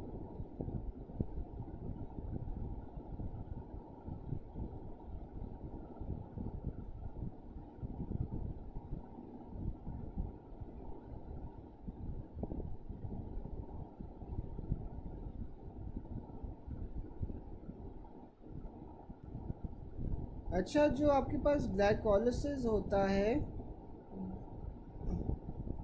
ग्लाइकोलिसिस क्या होता है? ग्लाइकोलिसिस जब आप खाना वगैरह खाते हो ना, तो जब आप खाना खाते हो तो आपके पास ग्लूकोज जौन सा होता है, ग्लूकोज किस में कन्वर्ट होता है? ग्लूकोज आपके पास पायरुवेट में कन्वर्ट होता है। ठीक है, जब आपके पास हमारे पास एक होती है एरोबिक मेटाबॉलिज्म और दूसरी होती है एनारोबिक मेटाबॉलिज्म। तो इसके अंदर जो ग्लाइकोलिसिस का पाथवे होता है ना, ग्लाइकोलिसिस के अंदर आपके पास क्या आ जाता है? ग्लाइकोलिसिस के अंदर जो ग्लूकोज होता है वो पायरुवेट के अंदर कन्वर्ट होता है, और जब वो पायरुवेट के अंदर कन्वर्ट होता है तो आपके पास क्या प्रोड्यूस होता है? आपके पास NADH और ATP प्रोड्यूस होती है। ठीक है ना, तो ग्लाइकोलिसिस तो वो वाला पाथवे होता है ना डॉक्टर साहिबा। और ग्लाइकोलिसिस के बाद आपके पास क्या होता है? ग्लाइकोलिसिस के बाद आपके पास फिर क्रेब्स साइकिल आ जाती है। ठीक है, और क्रेब्स साइकिल से आपके पास फिर फर्दर जो ATP वगैरह बनते हैं। ठीक है, तो इंसुलिन से आपके पास क्या चीज़ metabolic basic metabolic function of insulin क्या होता है कार्बोहाइड्रेट का, कि ये आपके पास ग्लाइकोलिसिस को ये इंक्रीज़ कर रहा होता है ना, तभी तो ये आपके पास ग्लूकोज को कम करता है। ठीक है, यानी कि ग्लूकोज को वो कन्वर्ट कर रहा है इनटू पायरुवेट, और पायरुवेट से आपके पास फिर स्क्रैप साइकिल के अंदर चला गया। ठीक है, तो ये वाला पाथवे होता है। तो इस तरह ये एक मैकेनिज़्म है ना जिससे आपके पास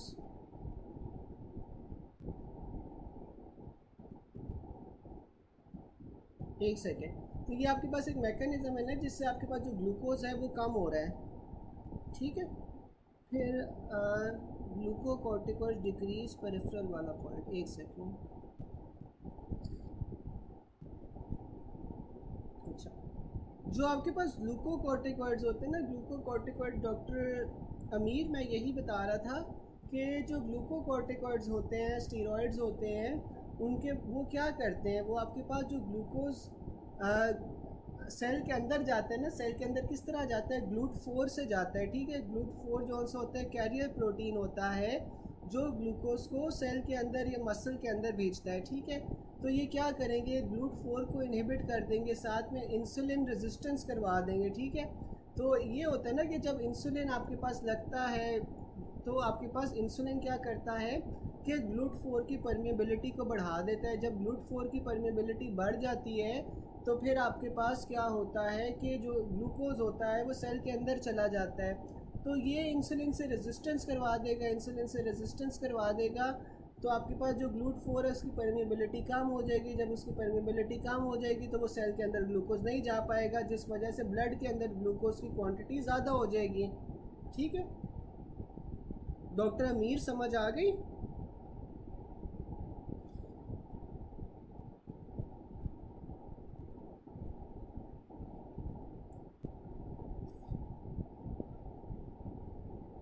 अच्छा, अब मुझे आप लोग ये बताएं कि जब आप डीके का इलाज कर रहे होते हैं, डीके के अंदर आप क्या देते हो, इंसुलिन दे रहे होते हो ना, इंसुलिन की आप इन्फ्यूजन दे रहे होते हो। अगर आप इंसुलिन की इन्फ्यूजन दे रहे हो तो आपके पास जो सबसे कॉमन या सबसे डेंजरस कॉम्प्लिकेशन हो सकती है वो क्या हो सकती है इंसुलिन की इन्फ्यूजन देते हो, कि मुझे बता सकते हैं? आप लोग चैट बॉक्स में बता सकते हो कि अगर आप इंसुलिन की इन्फ्यूजन दे रहे हो तो आपके पास सबसे कॉमन एडवर्स इफेक्ट क्या हो सकता है, या सबसे डेंजरस साइड इफेक्ट क्या हो सकता है इसका?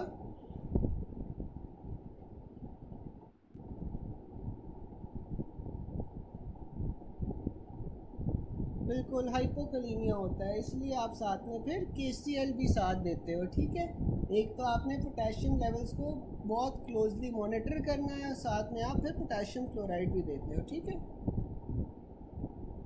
क्योंकि जो ग्लूकोज होता वो जो इंसुलिन होता है, इंसुलिन आपके पास क्या करवाता है, पोटेशियम का एंट्री करवाता है इनटू द सेल।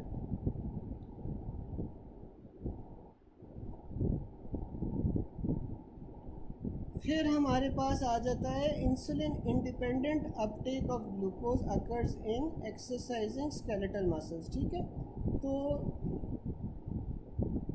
बिल्कुल। अच्छा, अब ना ये आपके पास निमोनिक है ब्रिक लिप्स का।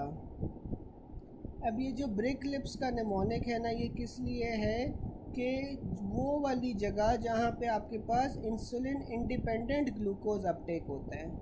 ठीक है, अच्छा, तो इसमें आपके पास कौन कौन सी जगह आ जाती हैं, आपके पास ब्रेन आ जाता है, RBCs आ जाते हैं, इंटेस्टाइन्स आ जाते हैं, कॉर्निया आ जाता है, किडनी आ जाता है, liver, islet, beta cells, placenta और स्पर्मेटोसाइट्स। ठीक है, ये सारे के सारे आपके पास जगह होती हैं जहाँ पे इंसुलिन इंडिपेंडेंट ग्लूकोज अपटेक होती है। ठीक है, अच्छा, अब उसने ये बताया हुआ है कि इंसुलिन इंडिपेंडेंट ग्लूकोज अपटेक में आपके पास exercising skeletal muscles are greater than brain. ठीक है, तो इन जगहों में आपके पास इंसुलिन की ज़रूरत नहीं होती फॉर ग्लूकोज अपटेक। ठीक है, इसमें से चंद मैं आपको वजह बता देता हूँ जहाँ पे आपके पास होगा।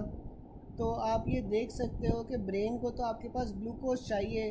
ठीक है, क्योंकि ब्रेन का जो मेटाबॉलिक फ्यूल होता है वो बेसिकली ग्लूकोज ही होता है। ठीक है, तो वो हर वक्त इंसुलिन पे तो नहीं डिपेंड कर सकता ना कि यार इंसुलिन आएगी तो मुझे ग्लूकोज मिलेगा। ठीक है। तो इसलिए आपके पास ब्रेन में जो सा इंसुलिन इंडिपेंडेंट अपटेक होती है। फिर आपके पास एक्सरसाइजिंग स्केलेटल मसल्स में होती है, क्योंकि एक्सरसाइजिंग स्केलेटल मसल्स की जो मेटाबॉलिक नीड्स होती हैं, मेटाबॉलिक रिक्वायरमेंट्स होती हैं, वो बहुत ज़्यादा होती हैं, ठीक है। तो इस वजह से आपके पास यहाँ पे होता है। फिर हमने पढ़ा था कि जो आरबीसीज़ होते हैं, आरबीसीज़ का भी बेसिक जो मेजर फ्यूल होता है वो क्या होता है, वो ग्लूकोज ही होती है, ठीक है। क्योंकि इसमें जो अपने ऑर्गेनेल्स वगैरह हैं वो तो इतने सफिशेंट नहीं होते कि वो ग्लूकोज बना सकें, ठीक है। तो आरबीसीज़ को भी इसीलिए इंसुलिन पे वो डिपेंड नहीं कर सकता फॉर ग्लूकोज, ठीक है। तो ये सारे ब्रेक लिप्स जो ऑर्गन्स हैं, ये आपके पास वो वाली जगह हैं जहाँ पे आपके पास इंसुलिन इंडिपेंडेंट अपटेक होती है ऑफ ग्लूकोज, ठीक है। फिर इसमें आपने सीक्वेंस क्या रखना है, इसमें आपने एक्सरसाइजिंग स्केलेटल मसल्स को प्रेफर करना है ओवर ब्रेन। फिर आपके पास आ जाता है type of receptor for insulin dependent Uptake in skeletal muscles. अब जो स्केलेटल मसल्स रेस्ट पे होते हैं ना, उनके अंदर आपके पास इंसुलिन डिपेंडेंट ग्लूकोज अपटेक होता है, और उसके अंदर आपके पास ये GLUT4 कैरियर्स आ जाते हैं, ठीक है। Insulin needed for glucose transport in skeletal muscles, और ये आपके पास रेस्टिंग स्केलेटल मसल्स होते हैं। Insulin increase the entry of glucose into skeletal muscles, ठीक है। यहाँ तक समझ आ गई? पॉइंट नंबर 203 समझ आ गया?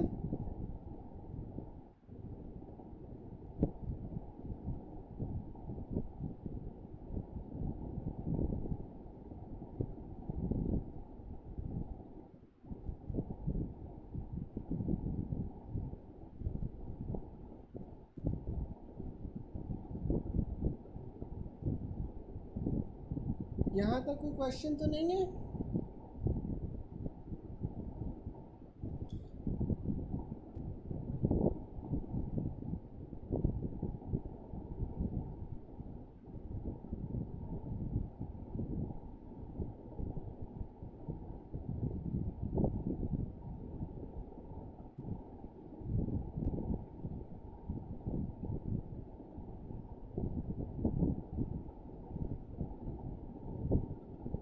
गाइस समझ आ गया?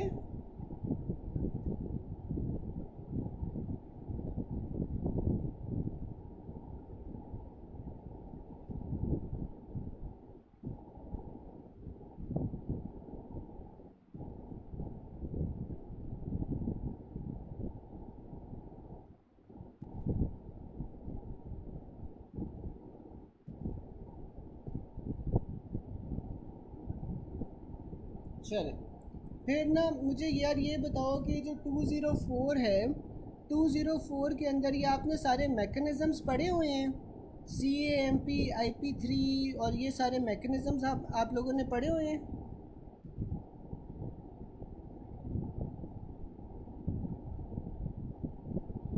ये आप लोगों ने अभी थ्योरी में ये मैकेनिज़म्स पढ़ लिए हैं, IP3 और ये CAMP और ये सारे थ्योरी में पढ़ लिए हैं मैकेनिज़म्स, टायरोसिन काइनेज वाला, CGMP।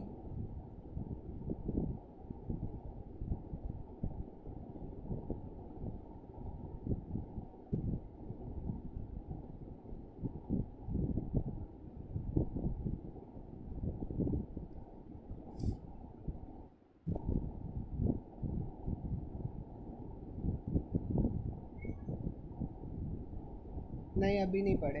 अच्छा, इस तरह है कि ये ना आपको डॉक्टर फ़रा करवा देंगी, ठीक है। अभी मैं आप लोगों को निमोनिक्स के साथ ही बस करवा रहा हूँ, लेकिन जो इसकी थ्योरी है ना वो आपको डॉक्टर फ़रा फिर बेहतर तरीके से करवा देंगे, ठीक है। तो सबसे पहले हमारे पास CAMP मैकेनिज़्म होता है। जो CAMP मैकेनिज़्म होता है, इसका निमोनिक हमारे पास आ जाता है फ्लैट चैम्प्स। तो ये आपके पास हार्मोन्स होते हैं जो कि एक्ट करते हैं थ्रू द CAMP मैकेनिज़्म, ठीक है। तो इसमें आपके पास F से FSH आ रहा है, L से LH आ रहा है, A से ACTH आ रहा है, T से TSH आ रहा है, C से हमारे पास CRH आ रहा है, H से HCG आ रहा है, A से ADH आ रहा है, और P से पिट्यूटरी पैराथायरॉयड हार्मोन आ रहा है, ठीक है। तो ये जो फ्लैट चैम्प है ना, ये आपके पास निमोनिक है वो हार्मोन्स का जो कि आपके पास ये निमोनिक है आपके पास फ्लैट चैम्प, जो कि हार्मोन CAMP से एक्ट कर रहे होते हैं, ठीक है। फिर हमारे पास आ जाते हैं गोट हैग। जो गोट हैग है ना, ये आपके पास IP3 मैकेनिज़्म वाले को है, ठीक है। हाँ, तो ये आपको पढ़ा देंगे डॉक्टर फ़रा ना, एक एक मैकेनिज़्म आपको पढ़ा देंगे। अभी आप बस ना हार्मोन्स याद रख लो कि जो हार्मोन्स होते हैं ना वो आपके पास किस तरह एक्ट करते हैं। और बेसिकली पेपर के अंदर ना आपके मैकेनिज़्म तो नहीं वो पूछते आपसे, वो यही पूछते हैं कि अगर ये हार्मोन है तो ये हार्मोन किस तरह एक्ट कर रहा होता है, ठीक है। तो अगर आपको वो कॉन्सेप्ट पीछे नहीं भी आता लेकिन आप लोगों को हार्मोन्स याद हैं तो आपका गुजारा चल जाएगा, ठीक है। फिर आपके पास IP3 मैकेनिज़्म आ जाता है। IP3 मैकेनिज़्म से जो हार्मोन्स एक्ट कर रहे होते हैं वो कौन से होते हैं, गोट हैग। तो इसमें हमारे पास GnRH आ जाता है, ऑक्सीटोसिन आ जाता है, ADH आ जाएगा, TRH आ जाएगा। ये हमारे पास गोट आ गया। फिर हैग से हमारे पास हिस्टामिन आ गया, एंजियोटेंसिन 2 आ गया और गैस्ट्रिन आ गया। तो ये आपके पास जौन सा है IP3 मैकेनिज़्म से एक्ट कर रहे होते हैं। फिर हमारे पास आ जाता है स्टीरॉयड हार्मोन्स मैकेनिज़्म। तो स्टीरॉयड हार्मोन्स कौन कौन से होते हैं आपके पास, उसमें उसका निमोनिक है पेट कैट ऑन टीवी। तो पेट कैट ऑन टीवी का क्या है कि आपके पास प्रोजेस्टेरॉन है, ई से ईस्ट्रोजन है, टी से टेस्टोस्टेरोन है। ये पेट हो गया। कैट से आपके पास क्या आ गया, कैट से आपके पास कोर्टिसोल, एल्डोस्टेरोन और थायराइड हार्मोन। और वी से आपके पास विटामिन डी आ गया। तो पेट कैट ऑन टीवी आपके पास आ गया स्टीरॉयड हार्मोन के लिए। फिर हमारे पास थायराइड टायरोसिन काइनेज आ जाता है। जो टायरोसिन काइनेज होता है इसमें आपके पास includes growth hormone, growth products, ठीक है। तो इस टायरोसिन काइनेज एक्टिवेशन जो होती है उसका निमोनिक है इंक्लूड्स ग्रोथ प्रोडक्ट्स। तो इसमें आपके पास इंसुलिन आ जाएगा, इंसुलिन लाइक ग्रोथ फैक्टर 1 आ जाएगा, ग्रोथ हार्मोन आ जाता है, साथ में प्रोलैक्टिन आ जाता है। तो ये सारे आपके पास टायरोसिन काइनेज से होते हैं। फिर आपके पास CGMP आ जाता है। CGMP का निमोनिक है बैड ग्रैंपा। तो इसमें आपके पास BNP और ANP आ जाएगा और साथ में आपके पास EDRF या नाइट्रिक ऑक्साइड आ जाता है, ठीक है। तो ये आपके पास CGMP से ऐड कर रहे होते हैं। फिर वो MCQs में कह रहा है which of the following hormone acts to the CGMP। तो CGMP में आपके पास ANP, BNP और साथ में नाइट्रिक ऑक्साइड आ जाते हैं। Which of the following hormone acts to CAMP। तो CAMP में आपके पास FSH LH आ रहे थे। Steroid hormone acts on the target cell by activation of genes, ठीक है। तो ये जो आपके पास स्टीरॉयड हार्मोन्स होते हैं ना ये डायरेक्टली इनका जो रिसेप्टर्स होते हैं वो इंट्रा न्यूक्लियर रिसेप्टर्स होते हैं, ठीक है। तो ये आपके पास इंट्रा न्यूक्लियर रिसेप्टर्स होते हैं और ये आपके पास भी डायरेक्टली जीन्स के ऊपर एक्ट कर रहे होते हैं। CAMP second messenger system acts through receptors. G protein mediated phospholipase C results in increase of calcium, ठीक है। तो ये जब आपके पास ये फॉस्फोलाइपेज C वाले होते हैं ना, फॉस्फोलाइपेज C वाले जौन से होते हैं वो आपके पास इंट्रासेलुलर कैल्शियम को बढ़ा रहे होते हैं ताकि आपके पास कंट्रैक्शन जौन सी है वो हो सके, ठीक है। फिर हमारे पास आ जाता है destruction of the interior pituitary gland decrease function of zona fasciculata, ठीक है। तो अब आपके पास ना 3 पार्ट्स आ जाते हैं, 3 पार्ट्स जो एड्रीनल कॉर्टेक्स के होते हैं। एड्रीनल कॉर्टेक्स में 3 पार्ट्स कौन कौन से होते हैं, GFR इसका निमोनिक है, तो ग्लोमेरुलोसा, फेसिकुलाटा और रेटिकुलरिस, ठीक है। अब जो बाहर वाला होता है जोना ग्लोमेरुलोसा वो आपके पास मिनरलोकॉर्टिकॉइड्स रिलीज़ करवा रहा होता है। जो मिडल वाला होता है फेसिकुलाटा वो आपके पास ग्लूकोकॉर्टिकॉइड्स रिलीज़ करवा रहा होता है। जो अंदर वाला रेटिकुलरिस होता है वो आपके पास एंड्रोजेंस रिलीज़ करवा रहा होता है। मिनरलोकॉर्टिकॉइड्स की हमारे पास एग्जांपल आ जाती है एल्डोस्टेरोन। ग्लूकोकॉर्टिकॉइड्स की ऑप्शन वो एग्जांपल आ जाती है कोर्टिसोल। और एंड्रोजेंस में हमारे पास आ जाता है डाईहाइड्रो एपी एंडोस्टेरोन और एंडोस्टेरोडायोन, ठीक है। और मैंने आप लोगों को अभी ये भी बताया था ना कि जो डाईहाइड्रो एपी एंडोस्टेरोन होता है ये आफ्टर प्यूबर्टी आपके पास क्या करवाता है, ये इम्यूनोस्टिमुलेटरी हार्मोन होता है आफ्टर प्यूबर्टी जो DHEA होता है, ठीक है। फिर उसने उसका निमोनिक भी बताया हुआ है कि GFR corresponds with salt, sugar and sex, ठीक है। The deeper you go the sweeter it gets. फिर हमारे पास आ जाता है जोना ग्लोमेरुलोसा। तो ग्लोमेरुलोसा सबसे बाहर वाली थी, वो एल्डोस्टेरोन रिलीज़ करवाती है। जोना ग्लोमेरुलोसा और adrenal glands control the secretion of aldosterone. अब जो जोना फेसिकुलाटा होती है, जोना फेसिकुलाटा स्टिमुलेट किससे हो रही होती है? ACTH से। और ACTH से ये स्टिमुलेट होकर आपके पास रिलीज़ क्या करवाती है? आपके पास ये कोर्टिसोल रिलीज़ करवाती है। फिर हमारे पास आ जाता है physiological effect of cortisol occurs on which hormone. तो कोर्टिसोल का जो इफ़ेक्ट है वो किस पे होता है? ग्लूकागोन और एपिनेफ्रीन पे होता है, ठीक है। Principal steroid secreted by fetal adrenal cortex. तो फीटल एड्रीनल कॉर्टेक्स में जो स्टीरॉयड हार्मोन है वो कौन सा होगा? डायहाइड्रोएपिएंडोस्टेरोन होगा, ठीक है। ये जो स्टीरॉयड हार्मोन्स होते हैं ना, ये सेक्स हार्मोन्स हैं। जो आपके पास स्टीरॉयड हार्मोन्स हैं, ये सेक्स हार्मोन्स हैं। ये कहाँ से रिलीज़ हो रहे हैं? ये आपके पास जोना रेटिकुलरिस से रिलीज़ हो रहे हैं, ठीक है। यहाँ तक किसी को कोई बात ना समझ आई हो?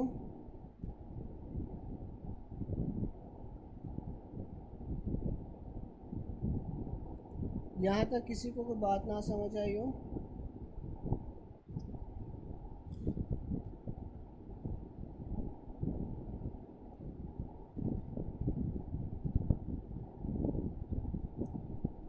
कौन से टेबल की? इस वाले टेबल में?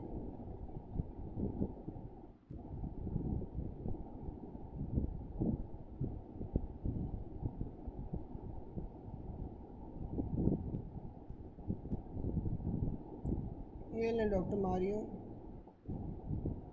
एक सेकंड मैं ना वो छोटा करता हूँ, फिर आपको सही तरह नज़र आ जाएगा।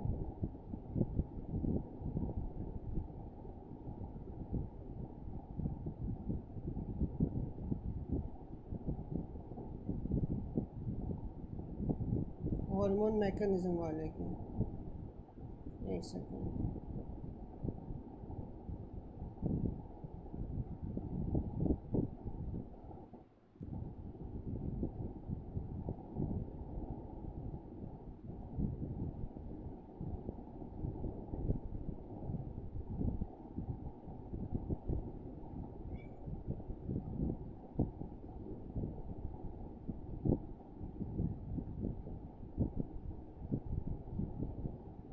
अच्छा, और किसी को यह कोई पॉइंट अभी तक ना समझ आया हो?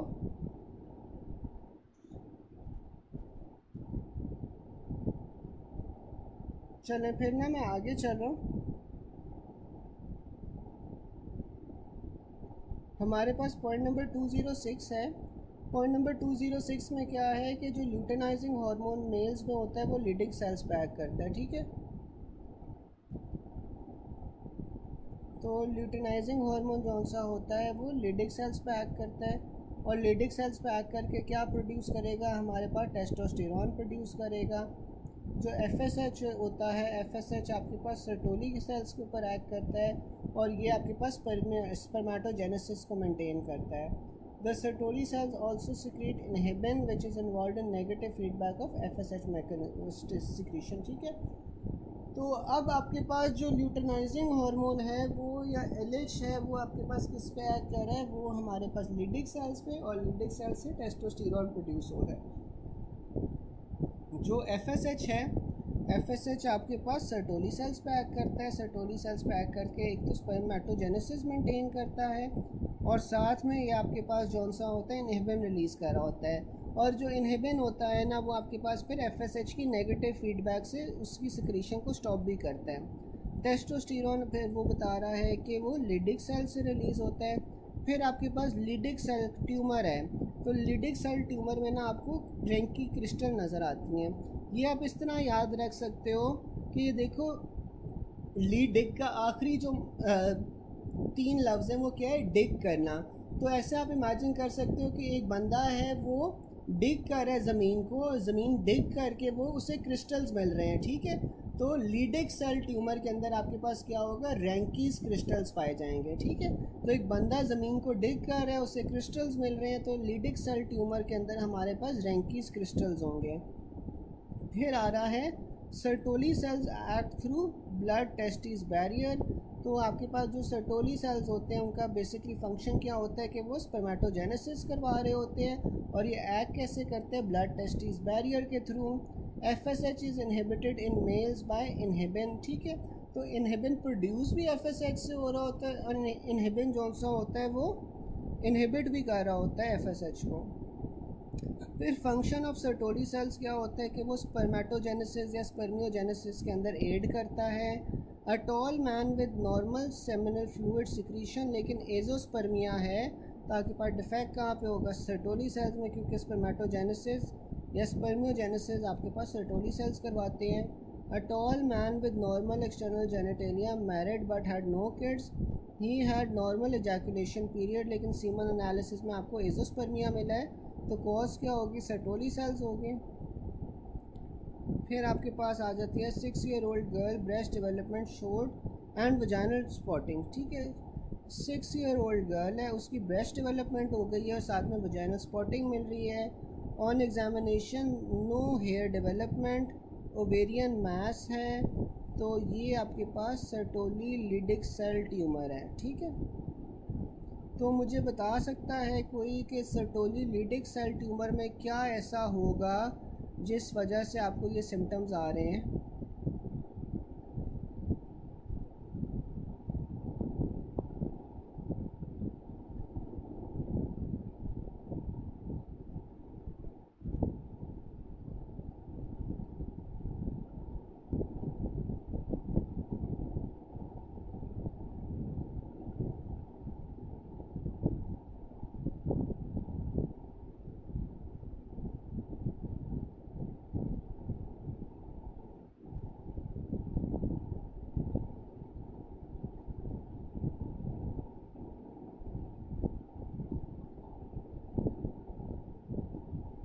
जो सर्टोली लिडिक सेल ट्यूमर्स है ना, वो आपके पास फीमेल्स के अंदर ओवेरियन ट्यूमर्स होते हैं।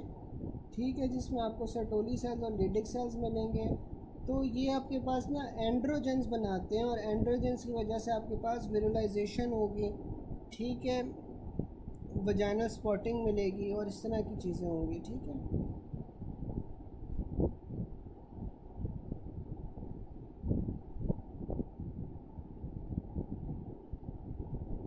फिर हमारे पास आ जाता है young mail with normal external genitalia having azoospermia and infertility defect आपके पास कहाँ पे होगा? सर्टोली सेल्स में। सर्टोली सेल्स आपके पास क्या प्रोड्यूस करते हैं? वो आपके पास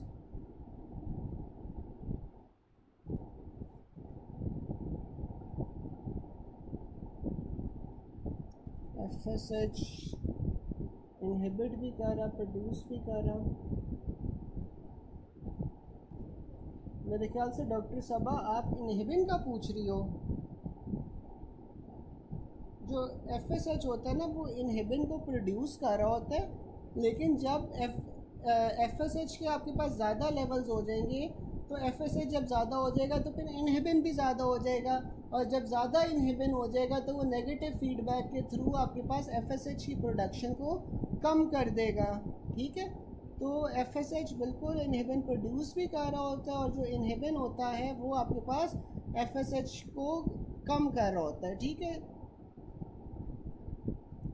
फिर हमारे पास आ जाता है कि सर्टोली सेल्स आपके पास और क्या प्रोड्यूस करते हैं? आपके पास ये मुलेरियन इनहिबिटरी फैक्टर प्रोड्यूस करते हैं। ठीक है, तो आपको पता है यार कि जो आपके पास मुलेरियन डक्ट होती है, मुलेरियन डक्ट आपके पास कहाँ पे होती है? फीमेल्स के अंदर ज़्यादा होती है ना। फीमेल्स के जो आपके पास स्ट्रक्चर्स होते हैं वो आपके पास मुलेरियन डक्ट से डेवलप हो रहे होते हैं। तो अब ये जो सर्टोली सेल्स है ना, सर्टोली सेल्स आपके पास चूँकि ये क्या बना रहे होते हैं? सर्टोली सेल्स आपके पास ये स्पर्मेटोजेनेसिस करवा रहे होते हैं, साथ में ये आपके पास ये जो मुलेरियन इनहिबिटरी फैक्टर है, जिससे आपके पास जो मुलेरियन डक्ट है वो डीजेनरेट हो जाती है, वो रिलीज़ करवाते हैं। Spermatogenesis is stimulated by FSH and testosterone. ठीक है, फिर married man with azoospermia investigation of choice आपके पास क्या होगी? FSH और LH होगी।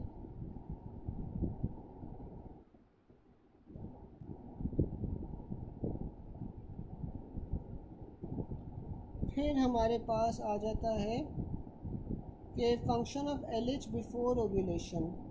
तो LH का फंक्शन क्या होता है before ovulation? Convert most of the granulosa cells into lutein cells. ठीक है, तो जो आपके पास LH का फंक्शन होता है ना ओव्यूलेशन से पहले, वो क्या होता है कि वो ग्रैन्युलोसा सेल्स को ल्यूटियल सेल्स के अंदर कन्वर्ट कर रहा होता है, ठीक है। Conversion of testosterone to 17 beta estradiol in granulosa cells occurs by the influence of FSH. During lactation, amenorrhea occurs due to inhibition of gonadotropin-releasing hormone. Function and development of seminiferous tubules required FSH and androgens. फिर आपके पास आ जाता है hormone responsible for development of internal genitalia in males. आपके पास testosterone होता है, which hormone is converted to its active form at a target tissue with the help of 5 alpha reductase. तो आपके पास वो टेस्टोस्टेरोन होता है, ठीक है। अब inhibition of which enzyme in steroid hormone synthesis reduces the size of prostate. तो आपके पास वो अगेन 5 अल्फा रिडक्टेज होता है। जो टेस्टोस्टेरोन होता है वो कन्वर्ट होता है ईस्ट्राडायोल में बाय द विच हार्मोन। तो आपके पास FSH से होता है। Function and development of seminiferous tubules required FSH and androgens. Motility of sperm begins in the epididymis. Lowest testosterone आपके पास प्री स्कूल्स में होता है। Male internal genital structure typically develops from testosterone, ठीक है। फिर आ जाता है a 6-year-old girl has history of 2 weeks abdominal pain. She is taller than her peers. Physical exam shows breast development, abdominal distension, axillary and pubic hair development. Blood is present at the introitus and pelvic exam is attempted, लेकिन वो नहीं accomplish हो पा रहा। abdominal ultrasound पे आपके पास एक ovarian mess है, तो ये ग्रैनुलोसा थीका सेल ट्यूमर है। लोएस्ट टेस्टोस्टेरोन लेवल्स आपके पास प्री स्कूल में होते हैं, ठीक है।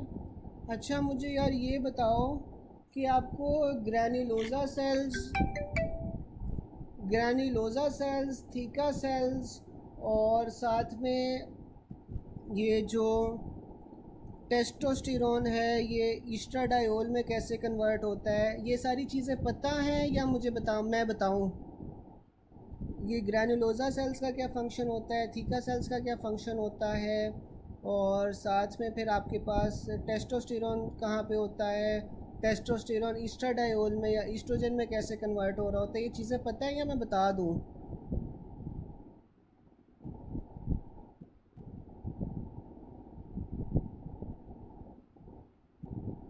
बता दूँ?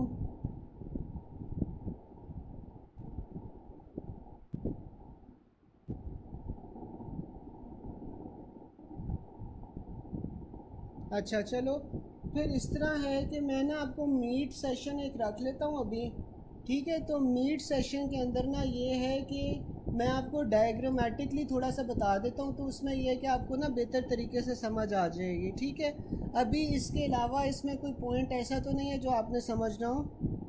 ये मैं ना फिर अभी मीट सेशन एक रख लेता हूँ, मीट सेशन के अंदर करवा देता हूँ, ठीक है।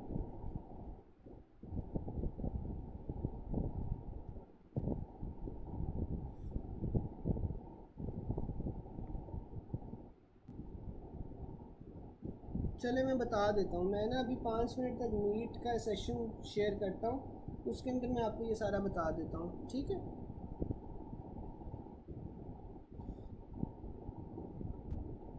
चलें फिर मैं यहाँ पे क्लास ख़त्म कर लूँ, मैं 5 मिनट तक ना आपको फिर मीट का सेशन शुरू करते हैं, उसमें ना हम ये सारा कर लेंगे, ठीक है। चलें फिर, अल्लाह हाफिज़।